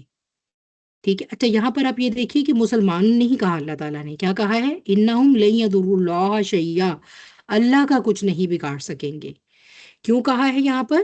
یہ نہیں کہا کہ وہ تمہارا کچھ نہیں بگاڑ سکیں گے، وہ جو ہے وہ مسلمانوں کا کچھ نہیں بگاڑ سکیں گے. کیا کہا ہے؟ کیوں کہا ہے؟ کیوں فرمایا اللہ نے ایسا کہ اللہ کا کچھ نہیں بگاڑ سکتے؟ جی، کیا آتا ہے آپ کے ذہن میں؟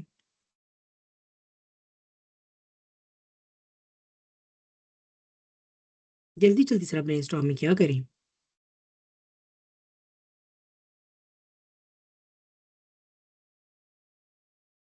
چیٹ میں ٹائپ کر دیں.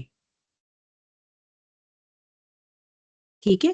اللہ تعالیٰ یہ جو سب ان کو الاؤ کر رہے ہیں، کہ آپ یہ دیکھ رہے ہیں کہ ان کے کفر اور ان کے نفاق کے باوجود یہ لوگ پھل پھول رہے ہیں. ٹھیک ہے، یہ لوگ ترقی پا رہے ہیں، ان کو ہر شے میسر ہے دنیا میں. ٹھیک ہے، کیونکہ اللہ از الٹیمیٹ پاور. کول یہ کہہ رہی ہیں کہ اللہ کا وہ کچھ نہیں بگاڑ سکے گا. دوسری یہ بات کول کہ اللہ تعالیٰ تو الٹیمیٹ پاور ہے، یہ تو انہیں بھی پتا تھا، کیونکہ یہ وہ ہیں منافقین، جو خاص طور پہ یہود میں سے منافقین. ٹھیک ہے، تو یہ جو ان کو اللہ کا تو کانسیپٹ تھا، اللہ تو ان کے لیے کوئی وہ غیر نہیں تھا، کوئی نیا کانسیپٹ نہیں تھا ان کا اللہ کا، اور اللہ کی قدرت کا بھی نہیں معلوم ہے. ٹھیک ہے. بیسیکلی اللہ تعالیٰ یہ بتانا چاہ رہے ہیں کہ میں یا میرا دین یا میرے مومن وہ سب میرا ہی حصہ ہے. ڈائریکٹلی اگر یہ کہہ دیا نا کہ یہ اب وہ اپنی اپنی زوم میں وہ اللہ کا واقعی کچھ نہیں بگاڑنا چاہ رہے، وہ تو اللہ کا دین جو ہے اس کو روکنے کی کوشش کر رہے ہیں نا. اللہ کی ذات کو فی نفسی تو کوئی بھی نقصان نہیں پہنچا سکتا، اللہ کی ذات تک تو پہنچ ہی نہیں ہے نا. لیکن دنیا میں اللہ کی ذات کا مظہر کیا ہے؟ اللہ کا دین، اللہ کے وہ بندے جو اس کے لیے کام کریں، اللہ کے رسول، اللہ کی کتابیں. تو اگر یہ سمجھتے ہیں کہ ان کے ان ہتھ کنڈوں سے یہ دین کا راستہ روک سکتے ہیں، مومنین کو ڈسارڈ کر سکتے ہیں، اللہ کے رسول کو کوئی نقصان پہنچا سکتے ہیں، تو یہ اچھے سے جان لیں کہ یہ اللہ کا کچھ نہیں بگاڑ سکتے. یعنی میری یہ جو میری پروجیکشن دنیا پر یہاں پر ہیں میرے مظہر کی، یہ بھی اتنی ہی امپاورڈ ہے اللہ کے حکم سے. ہاں، یہ کہ اللہ تعالیٰ اپنی آزمائش، اللہ تعالیٰ جو آزمائش ڈالتا ہے اس کی وجہ سے کبھی نقصان ہے کبھی فائدہ ہے، جیسے بھی ہے وہ آزمائش آئیں گی، وہ ابتلا آئیں گی. لیکن جیسے یہ اللہ کا کچھ نہیں بگاڑ سکتے، ویسے ہی یہ اللہ کی جو مقاصد ہیں روئے زمین پر ان کا بھی کچھ نہیں بگاڑ سکتے. حالانکہ ٹیمپوریرلی نظر ایسا آ رہا ہے کہ کفار جو ہیں وہ بہرحال وہ تو ترقی کیے چلے جا رہے ہیں، ان کو نہ کوئی مالی نقصان پہنچتا ہے. ٹھیک ہے، ان کے جو وہ سارے کام بھی دنیا میں سنورے ہوئے ہیں. اور اگر ہم اسے اپنے آج کے حالات پر بھی دیکھ لیں، آج کے حالات پر بھی آپ لے آئیے، تو کیا بات ہے، آپ دیکھ نہیں رہے، ہم دیکھتے نہیں اپنے ارد گرد جتنے بھی یہ جو آپ کہہ لیں طاغوت کہہ لیجئے، طاغوت کا نظام اور طاغوت کے کارندے، طاغوت کے نمائندے، یہ سب امپاورڈ ہیں. ان کی وہ دنیا کے پورے ریسورسز پر قبضہ جما کر بیٹھ گئے ہیں، آلموسٹ پورے ریسورسز پر. اب اگر آج کو کوئی مومن ایسے اٹھے بھی، اول تو کوئی ایسے حالات نہیں کوئی اٹھے، تو اگر کوئی اٹھتا بھی ہے تو وہ یہ زیادہ چانسیز ہے کہ اس کی جان چلی جائے اگر وہ انہیں کنفرنٹ بھی کرتا ہے بنسبت اس کے کہ وہ انہیں کوئی نقصان پہنچا سکے. نظر تو یہی آ رہا ہے نا بظاہر. ٹھیک ہے. یا پھر یہ کہ کوئی انسان ہے وہ اللہ کے دین کے لیے اپنی زندگی کو وقف کرتا ہے، تو کیا ہوتا ہے، اس پر اللہ کی طرف سے آزمائشیں آنا شروع ہوتی ہیں. وہ اس کی بلکہ اچھی بھلی بنی سبری زندگی میں جو ہے وہ دیکھتا ہے کہ مشکلات آنا شروع ہو گئیں. کبھی کوئی مالی نقصان ہو رہا ہے، کبھی صحت کے ایسے مسائل ہو گئے جو پہلے نہیں تھے. ارد گرد کے لوگ اسے کیا کہیں گے، تم نے ایویں بے وقوفی کی، تو تم دیکھو ہم بھی تو آخر یوں زندگی گزار رہے ہیں، ہم بھی تو سود کے نظام میں بڑے مزے سے جو ہے وہ مال بنا رہے ہیں، کھا رہے ہیں. تمہیں نے جو ہے وہ یہ اس طرح کے سٹینڈ لیے اور اب تم جو ہے وہ خود ہی نقصان بھگت رہے ہو، تو کیا ضرورت تھی؟ تو یہ جو ٹیمپوریرلی اللہ تعالیٰ کافروں کو سب کچھ دے دیتا ہے، اور ہمیں ایسا نظر آتا ہے کہ واقعی یہ لوگ، کیونکہ یہ یہی کہا کرتے تھے نا، یہ مومنین کو منافقین کیا کہتے تھے کہ یہ جب ان سے کہا جاتا تھا ایمان لاؤ، سورہ بقرہ کی آیات ہیں، تو کیا کہتے تھے؟ ہم ایمان لائیں ان کی طرح، ان بے وقوفوں کی طرح، سفیہا بیسیکلی انہوں نے کہا ان بے وقوفوں کی طرح، کہ ان کو تو انہیں یہ سمجھ ہی نہیں ہے کہ یہ اپنا جو ہے وہ کس چیز میں ان کا دنیاوی فائدہ ہے، کس چیز میں ان کا اخروی فائدہ ہے۔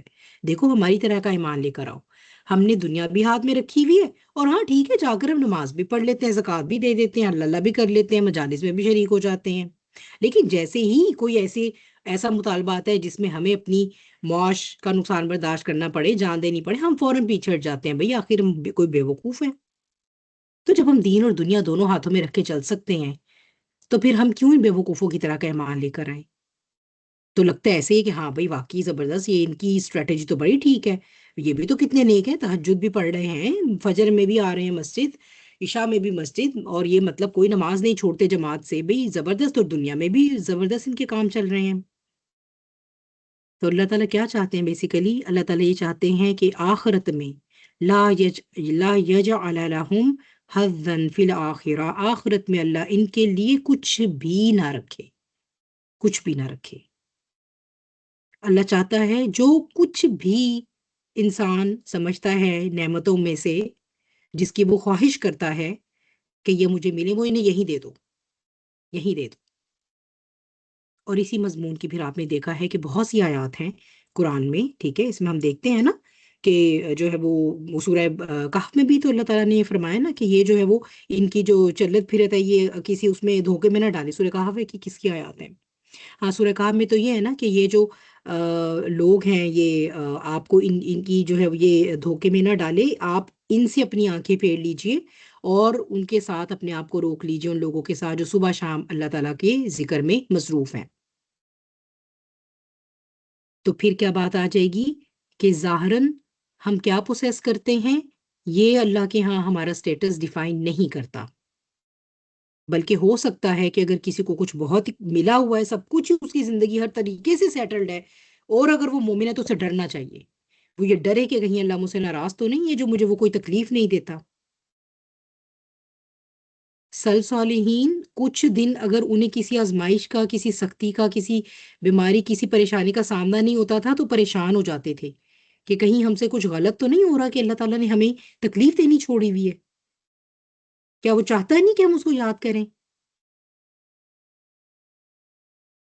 تو ایسی روایت ہے نا جس میں یہ کہ کیوں فرعون کو جو ہے وہ، حالانکہ وہ کتنے سالوں نہیں وہ قتل و غارت گری کرتا ہے، کوئی سال نہیں تھا کہ اس کی شان و شوکت میں کمی آئے یا اس کے خزانوں میں کمی آئے، کیوں اللہ تعالیٰ چاہتا تھا پکارے ہی نہ، ان کو دے دو سب ادھر، ہر وہ ضرورت جس کے لیے انسان کو یہ خیال آ سکتا ہے کہ میں اللہ کو پکار بیٹھوں اس کے لیے، ان کو وہ سب دے دو، یہ مجھے یاد ہی نہ کریں۔ غفلت، اسی لیے اصل میں یہ جو ان کی جو اپنے وسائل کو لے کر یہ جو دین اسلام کی دشمنی میں خرچ کر رہے ہیں، اور پھر بھی اتنے فلوئنٹ نظر آ رہے ہیں نا آپ کو، ان کی یہ تیزیاں اور ان کی یہ سرعت اور ان کے پاس وسائل کی کثرت، یہ آپ اس کو بودر نہ کریں، آپ اسے نہ لیں، یہ اللہ کا، اللہ کے دین کا، اللہ کا دین نافذ ہو کر رہنا ہے، وہ اس کا یہ کچھ نہیں بگاڑ سکتے، یہ صرف اس لیے ان کی چلت پھرت ہے، اس لیے یہ ہیں سارے کہ اللہ چاہتا ہے کہ وہ جو عذاب عظیم کا انہوں نے حقدار بننا ہے نا، اس کے لیے کچھ بھی نہ بچا کر رکھے، ان کے لیے آخرت میں جو ہے وہ سب ان کو ادھر ہی دے چھوڑے، تاکہ یہ کہ وہاں آ کر یہ کوئی بھی مطالبہ ان کا اللہ کے ہاں رہے ہی نہ۔ کیوں؟ ان اللہ زینہ، یہ تو بے شک، یہ تو کیسے لوگ ہیں یہ؟ اشتروا الکفر بالایمانی، انہوں نے تو کیسا انہوں نے کاروبار کیا ہے؟ انہوں نے خرید لیا کفر کو بالایمانی، ایمان دے کر۔ تو یہیں سے پتہ چلتا ہے کہ یہ کس کی بات ہو رہی ہے، کس کی بات ہو رہی ہے؟ ایمان دے کر کفر کو خریدنا، ٹھیک ہے۔ ویسے تو میں نے آپ کو سورہ بقرہ میں بتایا تھا کہ یہ اس طرح سے خرید و فروخت کی جو اگزامپل اللہ تعالیٰ دیتے ہیں، یہ کیوں دیتے ہیں؟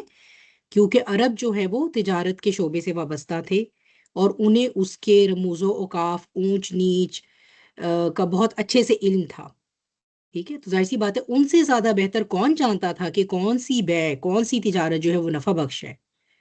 دیکھیے اگر آپ کو تھوڑی قیمت دے کر زیادہ منافع ملتا ہے تو کون بے وقوف ہے جو چھوڑے گا.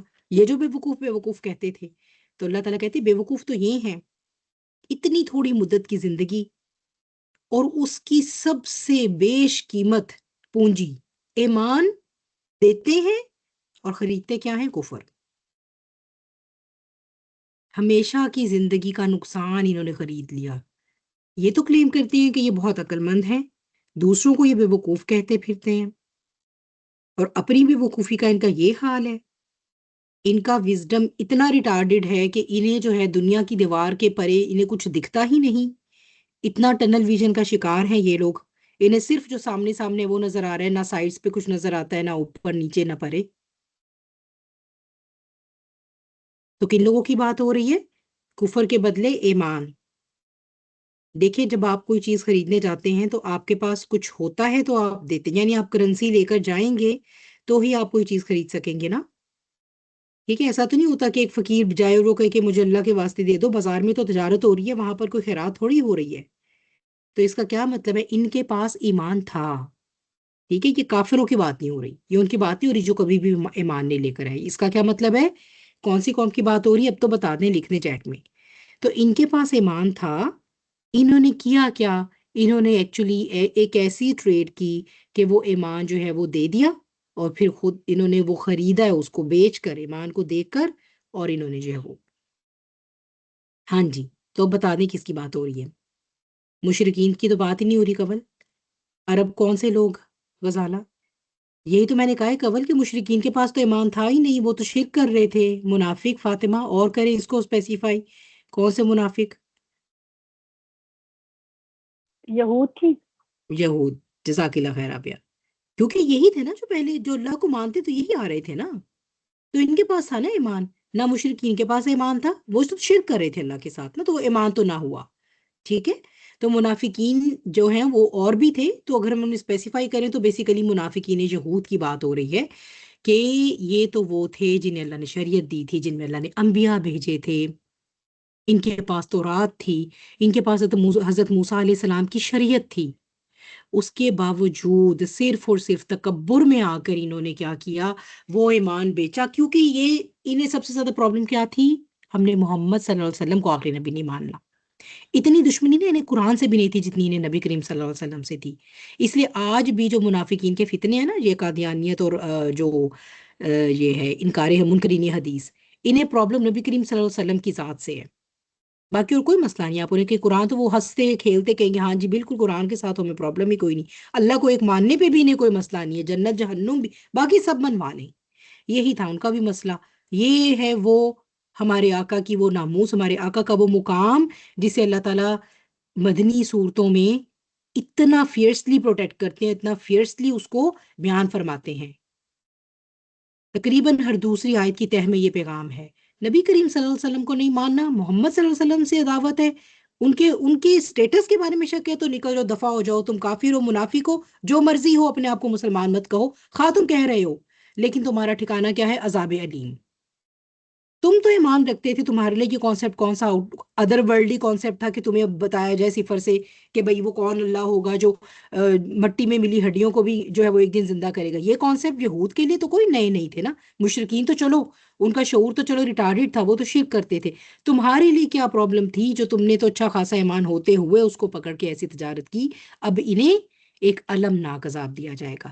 نہ صرف یہ کہ عذاب عظیم ہوگا، وہ بہت بڑا ہوگا، بلکہ وہ بہت المناک ہوگا. اور المناک میں نے آپ کو پہلے بھی بتایا، بہت دفعہ ریپیٹ کیا ہے، to add insult to the injury. ٹھیک ہے، to add insult to the injury. تکلیف تو دے ہی رہا ہوگا، اور بہت زیادہ. وہ جو تکلیف ہوگی صرف جسمانی نہیں ہوگی، وہ سائیکولوجیکل بھی ہوگی، انسلٹنگ بھی بہت ہوگا. اور پھر آگے ہی ان کے لیے ایک اور ٹرم بھی آئے گی، وہ بھی دیکھتے ہیں. انہی کے بارے میں جو بات ہو رہی ہے، وَلَا يَحْسَبَنَّ الَّذِينَ كَفَرُوا، اور ہرگز نہ خیال کریں، ہرگز بالکل بھی. یہ جو نون پر تشدید آتی ہے اس کا مطلب ہوتا ہے بالکل بھی نہیں، ہرگز نہیں. ٹھیک ہے، فعل تاکیدی بن جاتا ہے. ہرگز نہ خیال کریں وہ لوگ جنہوں نے کفر کیا. اور آپ دیکھیے کہ بار بار اللہ تعالیٰ بہت دفعہ ان لوگوں کو اللہ زینہ کفروا کی کیٹیگری میں ڈال دیتے ہیں. تو یہ وہ لوگ نہیں ہیں جو صرف شرک کر رہے ہیں، یہ وہ لوگ ہیں جو منافق ہوئے اور پھر انہوں نے پوری زندگی عمل بھی منافقین والے کیے، تو اب یہ اللہ زینہ کافرو کی کیٹیگری میں چلے گئے ہیں۔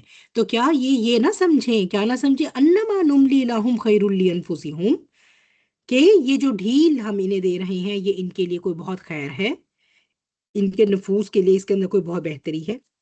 انما نملی لہم لیزدادوا اثما، بے شک یہ جو ڈھیل ہم انہیں دے رہے ہیں یہ کیوں ہے؟ لیزدادوا اثما، تاکہ یہ بڑھ جائیں اور گناہ میں۔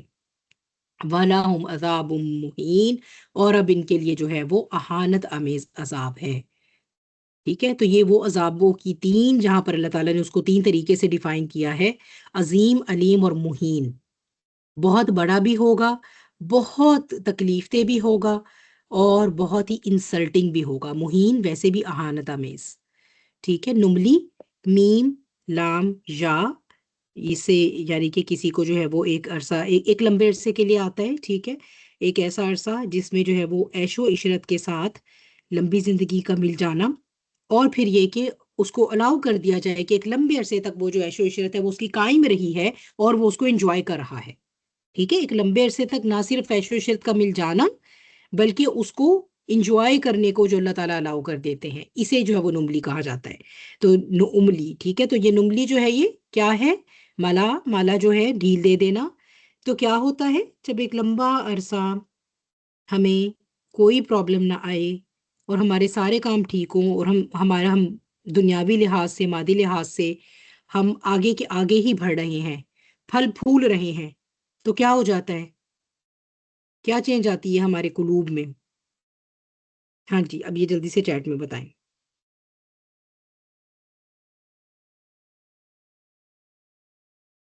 یہ ویسے بتا دیں انمیوٹ ہو کے۔ غفلت، جی قبل، بارک اللہ فی، غفلت آ جاتی ہے، ٹھیک ہے۔ تو جن کو، جو تو ویسے ہی جو ہے وہ نفاق کے راستے پر چلنا چاہ رہے ہیں، ان کو تو آپ ایک طرف چھوڑ دیجئے۔ اگر ہم قرآن سے بھی جڑے رہتے ہیں تو آپ دیکھیں گے کہ جب ہمارے زندگی میں کچھ ایک سیٹلڈ ٹائم آتا ہے تو ایک ٹائم کے بعد بہت غفلت آ جاتی ہے دل میں، دل ہی نہیں کرتا پھر، نہ دل قرآن کے ساتھ لگتا، نہ کچھ اور اچھا لگتا ہے، پھر ہم کہتے ہیں واہ ہمارا تو سب کچھ سیٹ ہے، ہم پارٹی موڈ میں چلے جاتے ہیں، ہے نا؟ انسان جو ہے وہ ایسا ہے اصل میں۔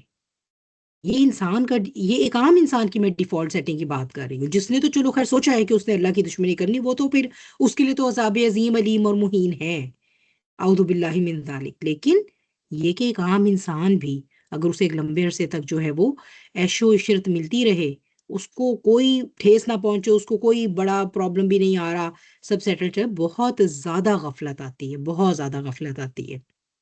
آپ کو اس پر یاد ہوگا، جب بھی میں نے آپ کو امام مالک کا یہ بات پہلے بھی ہوئی ہے نا، کہ جب انہیں وہ جو حکمران وقت تھا ان کی مرضی کا فتویٰ نہ دینے پہ روزانہ کوڑے لگواتا تھا، روزانہ نیا جلاد ہوتا تھا اور نیا کوڑا ہوتا تھا، تاکہ نہ تو جلاد تھکا ہوا ہو، نہ ہی کوڑا جو ہے وہ پرانا ہو کہ ضرب میں کوئی فرق پڑے۔ تو اس طرح جیل میں انہیں روزانہ کوڑے لگتے تھے، اور جب اگلا حکمران آیا وہ اس نے کوئی اس کو اپنا مطلب تھا، بہرحال اس نے کیا کیا، اس نے رہا کیا آپ کو، اس نے دیکھا جب اس طریقے سے کام نہیں ہو رہا دوسرا طریقہ اپناؤ، رہا کیا بڑی مراعات دے کے، اور پھر یہ کہ اگلے دن اپنا جو ہے وہ نمائندہ بھیجا اشرفیوں کا تھیلا دے کے۔ یعنی اگر اس نے دیکھ لیا نا کہ پچھلے والے نے تو کوڑے لگوائے تو بھی جو ہے وہ امام مالک نے میرے حق، اس کے حق میں فتویٰ نہیں دیا، ان کو دوسرا طریقہ اپناؤ، تو امام مالک جو ہے وہ رو پڑے، کہتے اللہ وہ تکلیف نہیں تھی اس طرح نہ آزما، یہ جو راحت سے، یعنی اب پیسہ بھی آ رہا ہے، اسٹیٹس بھی مل رہا ہے، اس طرح نہ آزما۔ تو اللہ کے بندے پہچان جاتے ہیں کہ یہ جو مجھے اب آ رہا ہے نا، یہ کوئی گڑبڑ ہے، یہ جو مادی دنیا کا جو آرام اور یہ آ رہا ہے نا بغیر کسی، یہ کوئی پرابلم ہے۔ ان کے اینٹیناز فوراً کھڑے ہو جاتے ہیں، اور ہمارے جیسے ہیں وہ کیا کہیں گے، شکر اللہ کا، ایک اتنا لمبا عرصہ تکلیف کا گزارا، اب اللہ نے اس کا اجر دیا، اب بڑا ہمیں انعام ملا، اب تو ہمارے سارے دکھ درد دھل گئے۔ یہ بہت بڑا دھوکہ ہے۔ یہ دنیا ریوارڈ کی دنیا ہی نہیں ہے، یہ زندگی ریوارڈ کی زندگی ہی نہیں ہے۔ یہاں آسانی کا مل جانا لمبے عرصے ایک مومن کے لیے پریشانی کا باعث ہونا چاہیے۔ اسے دیکھنا چاہیے کہ وہ غفلت کی طرف جا رہا ہے یا کہ اللہ کے ذکر کو جو ہے وہ واقعی پکڑے ہوئے تو اسے چاہیے اور پکڑے اور آگے بڑھے اس چیز میں۔ اس کا مطلب ہے اللہ اس کو ریسورسز دے رہا ہے کہ وہ مزید ان ریسورسز کو اللہ کے راستے میں لگائے، اور ہم کیا سمجھتے ہیں ہمیں تو اجر ملنا شروع ہو گیا، وہ ہماری لائف لانگ سٹرگل کا، یہی سب سے بڑا دھوکہ ہے۔ ٹھیک ہے، تو کیا ہے کہ یہ تو ڈھیل انہیں اس لیے دی ہے تاکہ ان کی غفلت جو ہے وہ اور زیادہ یہ غفلت میں آگے جائیں. پھر وہی بات آ جائے گی، کیوں؟ کیونکہ اللہ تعالیٰ چاہ رہی ہے نا کہ وہ جو عذاب ان کے لیے اللہ نے وہاں پر تیار کر کے رکھا ہے وہ اس کو ڈیزرو کر لے فلی، تاکہ اس دن جو اللہ تعالیٰ تو کسی پر ظلم نہیں کرنے والے. تو قرآن سے اگر ہم اسے کراس ریفرنس کرتے ہیں، سورہ مومنون میں بھی ہے کہ کیا یہ لوگ یہ خیال کرتے ہیں کہ ہم جو دنیا میں ان کو مال اور بیٹوں سے مدد دیتے ہیں تو ان کی بھلائی میں جلدی کر رہے ہیں؟ نہیں، بلکہ یہ تو سمجھتے ہی نہیں. بلا یشعرون. اسی طرح سورہ قلم میں اللہ تعالیٰ فرماتے ہیں لہٰذا چھوڑ دیجئے مجھے اور اس کو جو اس حدیث کو جھٹلاتا ہے، ہم ان کو آہستہ آہستہ ایسے طریق سے پکڑیں گے کہ ان کو خبر بھی نہ ہوگی. اور پھر اسی طرح سورہ توبہ میں کہ ان کے مال اور اولاد آپ کو حیرت میں نہ ڈالے. ان چیزوں سے اللہ یہ چاہتا ہے کہ ان کو دنیا میں عذاب دے، ان کی جان نکلے تو بھی یہ کافر ہی ہوں. یہ جو کثرت مال اور یہ جو کثرت اولاد ہے اور جو ان کو لگتا ہے کہ بس دنیا ان کے قدموں میں، یہ چیز بھی ان کو دنیا میں بھی سکون نہیں دے رہی. ہمیں یہ لگتا ہے نا کہ جس کے تو یہ سب کام بنے ہوئے وہ تو بہت مزے میں ہے، نہیں، اس کے لیے بھی یہ دنیا میں بھی یہ حالت عذاب میں ہی ہے. کیوں نہیں مل رہا ان کو سکون؟ کیا وجہ ہے؟ قرآن کی ایک آیت میں اس کا جواب ہے. بہت زیادہ میں اور آپ اس کو ایک دوسرے کو بھی کوٹ کرتے ہیں تسلی دیتے ہوئے بھی. جب ہم کہتے ہیں نا کہ ہم بڑے پریشان ہیں اور دل کو سکون نہیں آ رہا، تو کیا کہتے ہیں ایک دوسرے کو؟ ہم ریمائنڈر دیتے ہیں. کہاں سے ملے گا سکون؟ ہاں جی، یا انمیوٹ ہو کے بتائیں یا چیٹ میں ٹائپ کریں. اللہ کے ذکر سے. الا بذکر اللہ تطمئن القلوب. اسی لیے تو وہ اتنا کچھ ہونے کے باوجود بھی عذاب میں پڑے ہوئے ہیں، ان کو دل کا سکون نہیں ملا ہوا. آپ کو نظر آ رہا ہے انہیں ریسورسز بہت ملے ہوئے اور ان کے کام بہت سیٹ ہیں، لیکن ان سے پوچھے جا کر کہ وہ کس قدر جو ہے وہ کرب کی زندگی گزارتے ہیں. کیونکہ سب سے امیر تو وہ ہے جسے اللہ نصیب ہو گیا، اور سکون پھر اس کے پاس ہے، چاہے اب وہ کسی جھونپڑی میں رہ رہا ہے، چاہے اس کے جسم پر جو ہے وہ ایک بوسیدہ لباس ہے.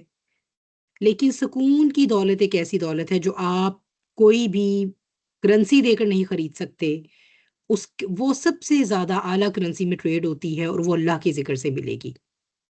ٹھیک ہے، تو یہ ہم جو انہیں ڈھیل دے رہے ہیں، کیوں؟ لیزدادوا اثما، تاکہ یہ جو غفلت میں پڑے ہیں یہ مزید غفلت میں پڑے رہیں، نہ یہ مجھے پکاریں، نہ انہیں کبھی مغفرت کا خیال آئے، نہ یہ مجھے مانگیں، تو یہ اپنے گناہ میں بڑھتے جائیں حتیٰ کہ اتنے بڑھ جائیں کہ وہ پھر جو ان کا مقام آخرت میں اللہ تعالیٰ نے دوزخ میں، جہنم میں جو ان کے لیے عذاب لکھا ہے، عذاب مہین، اہانت آمیز، یعنی کہ ذلت والا، جسے آپ توہین بھی اردو میں آپ اسی سے کہتے ہیں، اہانت بھی اسی سے، یہ ٹھیک ہے، تو کیا ہے وہ بہت انسلٹنگ ہے. اگر ہم کسی کو جلتا دیکھیں تو انسان کی ایک نفسیات ہے، ہمیں رحم آئے گا اس کے اوپر نا، ہم یہ کہیں گے اوف اللہ بیچارہ کیسے. وہ ایسا عذاب ہوگا کہ نہ صرف انہیں تو تکلیف جو دے رہا ہوگا، دیکھنے والوں کو اور مزید ذلیل وہ بن رہے ہیں دیکھنے والوں کی نظروں میں. تو یہ عذاب مہین. اعوذ باللہ من ذالک اللہم لا تجعلنا منہم، اللہم لا تجعلنا منہم، اللہم لا تجعلنا منہم. آمین یا رب العالمین. ایسی آیات سے گزریں تو دعا کیا کریں اللہ تعالی ہمیں ایسے انسانوں میں شامل کرنے سے اپنی پناہ میں رکھے. ٹھیک ہے، اب جو ہے وہ کیا بات ہے اس کو دیکھ لیتے ہیں. یہ کچھ بہت زیادہ لمبی اب نہیں ہے اس میں بات، کہ حکمت ابتلا پہلے بھی ہو چکی ہے بہت دفعہ، اس کو تھوڑا سا بس جہاں پر کر لیتے ہیں. مکان اللہ، اور نہیں ہے اللہ کے لیے، یعنی اللہ تعالیٰ نہیں پسند کرتا کس چیز کو، لیعذر المؤمنین، کہ مومنین جو ہیں ان کو اس حال میں رکھے. پھر وائٹ کوشش ہو گئے، چلیں. علی ما انتم علیہ، جب تک کہ تم میں ہو، اس وقت تک کہ تم میں وہ ہو، کیا ہو، حتی یمیز الخبیث من الطیب، جب تک کہ یہ چیز نہ آ جائے کہ اللہ تعالیٰ خبیث کو طیب سے ممیز کر دے. ٹھیک ہے، یمیز جو ہے وہ آپ اردو میں بھی بولتے ہیں تمیز، تمیز کہتے ہیں جسے آپ کہتے ہیں ایج آف ڈسرنیشن. ٹھیک ہے، ڈسرننگ ایج آ جانا، یعنی اچھے برے کی تمیز آ جانا، آپ ایٹ لیسٹ اس کو ڈفرینشیٹ کرنے کے قابل ہو جائیں. تو اللہ تعالیٰ یہ جو تمام ہم پر آزمائشیں لے کر آتے ہیں، اس کا کیا، اس کی حکمت کیا ہے آزمائش کی، کہ اللہ تعالیٰ نہیں پسند کرتے کہ جو مومنین کی جماعت ہے یا مسلمانوں کی جماعت ہے یا مسلمانوں کی کاز کے لیے ایک گروہ اکٹھا ہوا ہے، تو اس کے ساتھ ہی جو ہے وہ منافق بھی بیچ میں جو ہے وہ ملے جلے رہیں. نہیں، ایسے نہیں چاہتا اللہ تعالیٰ. اللہ تعالیٰ کیا چاہتے ہیں؟ جب بھی کوئی آزمائش آتی ہے اس کے نتیجے میں جو بھی منافق ہے اپنے طرز عمل سے جس کا نفاق ظاہر ہو گیا ہے ان کو اللہ چھانٹی کر دے. تو یہ جو 300 لوگ تمہیں چھوڑ کر چلے گئے ان سے تمہارے حوصلے پست نہیں ہونے چاہیے، بلکہ اللہ کا شکر ادا کرو کہ یہ صحیح وقت پر چھوڑ گئے. یہی میدان جنگ میں جو ہے وہ اور الٹا جو ہے وہ تمہارے ہی خلاف حملہ آور بن جاتے، تمہارے ہی خلاف سازشیں کرنی شروع کر دیتے، تو پھر کیا ہوتا؟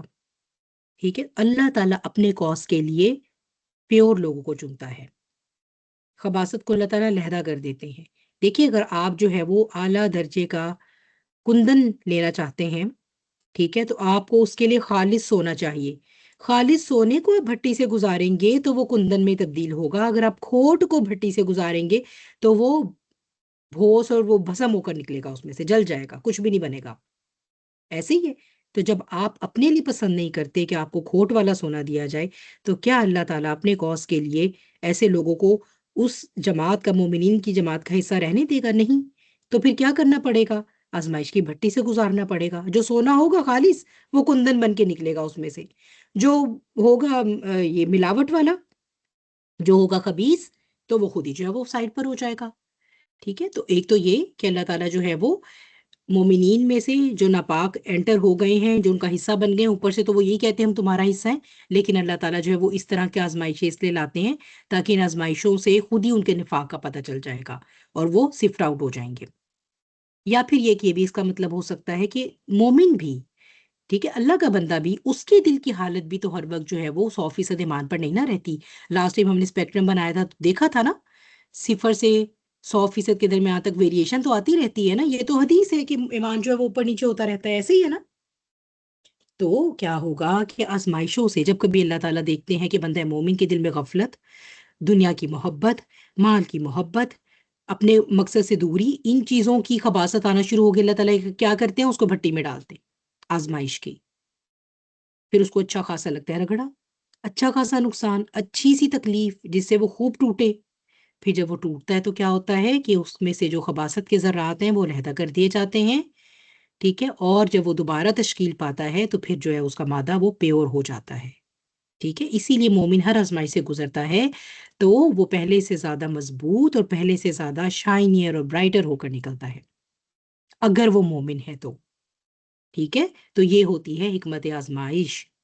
وَمَا كَانَ اللَّهُ لِيُطْلِعَكُمْ عَلَى الْغَيْبِ، اور نہیں ہے یہ اللہ کا طریقہ کہ اللہ تعالیٰ یطلیہ اطلاع دے تمہیں ظاہر کرے علی الغیبی، غیب سے، غیب پر. تمہیں اللہ تعالیٰ غیب پر مطلع کر کے بھی بتا سکتا تھا نا مسلمانوں کو. اللہ تعالیٰ وہی اتار کے بھی جیسے اور معاملات آ رہے تھے تو اللہ تعالیٰ منافقین کے بارے میں بھی بتا دیتے. دیکھو عبداللہ بن ابی اور اس کے ساتھ فلاں فلاں یہ سارے منافقین ہیں، اب بھلے یہ مسجد ہیں جو مرضی، تم لوگوں نے ان کو آئندہ اپنی مجالس کا حصہ نہیں بنانا. لیکن اللہ نے ایسا نہیں کیا. اللہ نے غائب سے نہیں وہ بات بتا دی، اللہ نے اس کی آزمائی سے گزارنا پسند فرمایا. یہ طریقہ اختیار کیا. یہ اللہ کا طریقہ یہ نہیں کہ سیدھا سیدھا غائب سے ایسی باتیں بتا دیں. کیوں؟ کیا حکمت ہے اس کے پیچھے؟ اب کیا تو حالانکہ اللہ نے وہ بھی کیا ہے. آپ کو پتہ ہے اللہ نے اپنے نبی کو تو بتایا تھا نا، غالباً غزوہ احد ہی تھا یا کوئی اور سفر، جس سے واپسی کے دوران ایک ایسی گھاٹی تھی جس سے 1 بائی 1 گزر سکتے تھے. ٹھیک ہے. یعنی آپ اکٹھے جیسے گروہ کی شکل میں نہیں چل سکتے کہ 7 4 5 6 لوگ جیسے ہم چل رہے ہوتے ہیں، نہیں، سائڈ بائی سائڈ نہیں. ایک دفعہ میں ایک رو میں ایک ہی اونٹ یا ایک ہی انسان گزر سکتا ہے. تو اس کے باہر منافقین جو ہے وہ طاق میں بیٹھے ہوئے تھے کہ جب نبی کریم صلی اللہ علیہ وسلم کی سواری نکلے گی تو ہم آپ پر حملہ کر دیں گے. تو کیا ہوا کہ وہ اللہ تعالیٰ نے اپنے نبی کو بتا دیا اور بہرحال وہ ان کو بھگا دیا گیا وہاں سے. جیسے بھی وہ معاملہ ہوا اللہ نے اپنے رسول کی حفاظت فرمائی جیسے کہ اللہ کا وعدہ ہے. تو اللہ تعالیٰ نے اس وقت جب وہاں پر وہی بھیجا، آپ کو ان سب کے نام بتایا. حضرت حذیفہ بن جمان رضی اللہ عنہ آپ کی اونٹی کی نکیل پکڑے ہوئے تھے، تو آپ نے انہیں کہا کہ مجھے اللہ تعالیٰ نے ان سب کے نام بتا دیے، اور آپ نے ان کو نام بتائے بھی. لیکن پھر آپ نے حذیفہ سے کہا حذیفہ دھیان رکھنا کسی کو بتانا نہیں، یہ میرا راز ہے. تو انہیں پھر یہ اللہ کا وہ سوری نبی کا رازدار بھی کہا جاتا تھا حضرت حذیفہ کو. ایک دفعہ حضرت عمر نے اپنے زمانے میں ان سے جو ہے وہ پھر یہ کہا تھا کہ مجھے آپ نام بتائیے. تو انہوں نے کہا تھا نہیں، اللہ کے نبی نے مجھے وعدہ دیا تھا، مجھ سے وعدہ لیا تھا، میں یہ امانت میں خیانت نہیں کر سکتا. تو پھر حضرت عمر نے کہا تھا بس صرف حذیفہ اچھا یہ بتا دو کہ کہیں اس میں عمر کا نام تو نہیں تھا. اللہ اکبر کبیرہ. جب عمر بن خطاب رضی اللہ تعالیٰ عنہ جیسے لوگ اپنے دل میں نفاق کی موجودگی سے ڈرتے تھے، تو ہم تو بڑے مزے سے جو ہے وہ یہ سرٹیفکیٹ لے کے زندگی گزارتے ہیں کہ ہم تو ایسے کوئی پکے مومن ہیں، جو مرضی کریں ہم اللہ کو ناراض کرنے کے لیے اس دنیا میں، اور ہم کرتے ہیں۔ ہم نے پیٹھ پیچھے پھینکے میں دین بھی، اللہ کی کتاب بھی، اور اللہ کے احکامات بھی، اور یہ کہ بس ہماری تو آنکھیں بند ہوں گی تو ہم تو جنت میں، یہ ہمیں تو، ہمارے اندر تو نفاق ہو ہی نہیں سکتا۔ ٹھیک، تو اللہ تعالیٰ ایسے بھی کر سکتے تھے، لیکن اللہ تعالیٰ نے کیوں پسند کیا کہ نہیں، یہ بات جو ہے وہ ایک ایکسپیریمنٹ کو کر کے اور یہ بات جو ہے وہ دکھائی جائے۔ ہاں جی، اب اس کی حکمت کیا تھی، ابھی آپ لوگ سوچیں اور اس کو لکھیں یا ویسے بتا دیجیے گا، میں اتنی دیر آگے چلتی ہوں۔ اچھا، وَلَٰكِنَّ اللَّهَ يَجْتَبِي مِن رُّسُلِهِ، لیکن یہ کہ اللہ تعالیٰ چن لیتا ہے رسولوں میں سے من یشاء، جس کو وہ چاہتا ہے، یعنی اللہ تعالیٰ کا یہ کہ عام سنت بالکل بھی نہیں ہے، اللہ تعالیٰ اپنا غیب نہیں کھولتا، کیونکہ ایمان بالغیب کا امتحان ہو رہا ہے، ٹھیک ہے، سب کا۔ ہاں، لیکن یہ کہ رسولوں میں سے اللہ تعالیٰ جس کو چاہتا ہے چن لیتا ہے، پھر جس کو وہ اللہ تعالیٰ چن لیتے ہیں، اس کو پھر وہ جتنا غیب بتانا چاہیں اتنا بتاتے ہیں اپنے رسولوں میں سے، ڈیفینیٹلی، کیونکہ رسول اور انبیاء جو ہیں وہ ایک بڑے منصب پر ہیں، ٹھیک ہے، ان کو راہبر بننا ہے، تو ان کو اللہ کے غائب میں سے جو ہے وہ مظاہر اللہ تعالیٰ ضرور دکھاتے ہیں، جس کو جتنا چاہیں، ٹھیک ہے۔ اور تو سب سے زیادہ رسولوں اور انبیاء میں سے غائب اگر کسی کو مشاہدہ کروایا گیا تو وہ ہمارے آقا ہیں، جنہیں معراج بھی کروائی گی، جنت و جہنم دکھا دی گئی آلریڈی، ٹھیک ہے۔ تو یہ کہ وہ جس کو وہ چاہے اس کو تو وہ بتا دیتے ہیں، جیسے اللہ نے اپنے نبی کو تو بتا دیا، لیکن یہ کہ وہ آگے بہرحال عام انسانوں کے لیے یہ چیز نہیں ہوتی۔ کیوں؟ کچھ بات آتی ہے ذہن میں؟ خود اپنا منافق ہونا ثابت کریں سب کے سامنے۔ بالکل غزالہ، ماشاء اللہ، ویری گڈ، ویری نائس، بارک اللہ فیک۔ دیکھیں، اگر جو ہے وہ میں آپ کو آ کر یہ بتاؤں کہ آپ کے جو فلاں فلاں دوست ہیں نا وہ بالکل بھی اچھے نہیں، تو آپ کیا کریں گے؟ ہو سکتا ہے شاید آپ کی نظر میں میرا مقام ایسا ہو کہ آپ کو میری بات کا یقین تو آ جائے، لیکن ہوگا کیا، آپ کے دل میں پھر بھی نہ وہ رہے گا تھوڑا سا، اب اگر آپ صرف میرے کہنے پر پیچھے ہو جائیں گے اس دوستی سے، آپ کے دل میں ملال رہے گا، ریسینٹمنٹ بھی رہے گی میری طرف سے، ٹھیک ہے، لیکن یہ ڈر بھی رہے گا کہ اچھا کہ تو ٹھیک ہی رہی ہیں، قابل اعتبار ہیں، پھر اگر میں دوری ہو جاتی ہوں کیا پتا مجھے یہ نقصان پہنچائے، آپ ایک شک و شبے میں رہیں گے۔ پھر ان منافقین کو موقع مل جاتا، وہ یہ بات کہہ سکتے تھے کہ ہم نے ایسا کیا کیا ہے کہ ہمارے اوپر نفاق کا فتویٰ لگ گیا، یہ کیسا اللہ ہے، یہ کیسا رب ہے، اپنی مرضی سے دیکھو جی، اس نے ہمیں کہہ دیا ہم منافق ہیں، تم لوگوں کو کہہ دیا تمہیں ایمان کا سرٹیفکیٹ مل گیا، ہمیں نفاق کا، یہ تو بڑی زیادتی ہوئی ہم پر اللہ کی طرف سے۔ تو اس طریقہ کار سے خرابی ہی ہونی تھی۔ اسی لیے حضرت انسان کی نفسیات کیا ہے، جب وہ خود کسی ایکسپیریمنٹ سے گزرتا ہے، کسی چیز کو ایکسپیرینس کرتا ہے، تب وہ اس پر ایمان لے کر آتا ہے۔ ایون دو اللہ کو پتا ہے کہ یہ منافق ہیں، انہیں نقصان پہنچائیں گے، اللہ تعالیٰ نے نہیں روکا مسلمانوں کو یہ بتا کے کہ دیکھو یہ منافق ہیں، ان سے پری رہ کے اپنی وہ کرنا نہیں، اس کو اللہ تعالیٰ نے اسے ہونے دیا اس چیز کو، تاکہ اس تجربے سے گزر کر اب مومنین کو بھی پتہ لگ جائے اور منافقین کے پاس بھی کوئی عذر نہیں رہے گا۔ اب جب انہیں یہ کہا جائے گا نا کہ تم ہماری مجالس میں شریک نہیں ہو سکتے، تو اب وہ ان کو بھی پتہ ہے کہ کیوں، اور مومنین کو بھی پتہ ہے کہ یہ وہ لوگ ہیں جنہوں نے عین موقع پر دھوکہ دیا ہے اور پیچھے ہٹ گئے ہیں، لہٰذا انہیں بھئی آئندہ سے جو ہے وہ ہم اپنی مشاورت کا حصہ نہیں بنا سکتے۔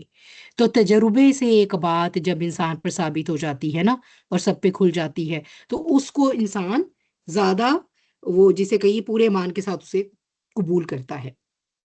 ورنہ مومنین تو چلو اللہ تعالیٰ کے غیب کے ان پر بالکل ایمان لے بھی آتے، منافقین ایک علیحدہ پروپیگنڈا شروع کر دیتے کہ بھئی یہ ایک اچھا رب ہے، وہ سرٹیفکیٹ بانٹ رہا ہے ہم پہ کہ یہ کون منافق ہے کون مومن ہے۔ تو اللہ تعالیٰ has let it establish through the experimentation، یہی ہے حکمت آزمائش، یہی ہے حکمت آزمائش، جماعت میں سے بھی چھانٹی ہو جائے کون مومن اور کون منافق ہے، اور مومنین کے اپنے اندر سے بھی چھانٹی ہو جائے کہ میرے اندر کوئی خبث تو نہیں آ گیا، میرے اندر کوئی خباثت تو نہیں آ رہی ہے، میرے اندر نفاق جو آ رہا ہے وہ بھی، اس کی بھی چھانٹی اللہ تعالیٰ کرتے ہیں۔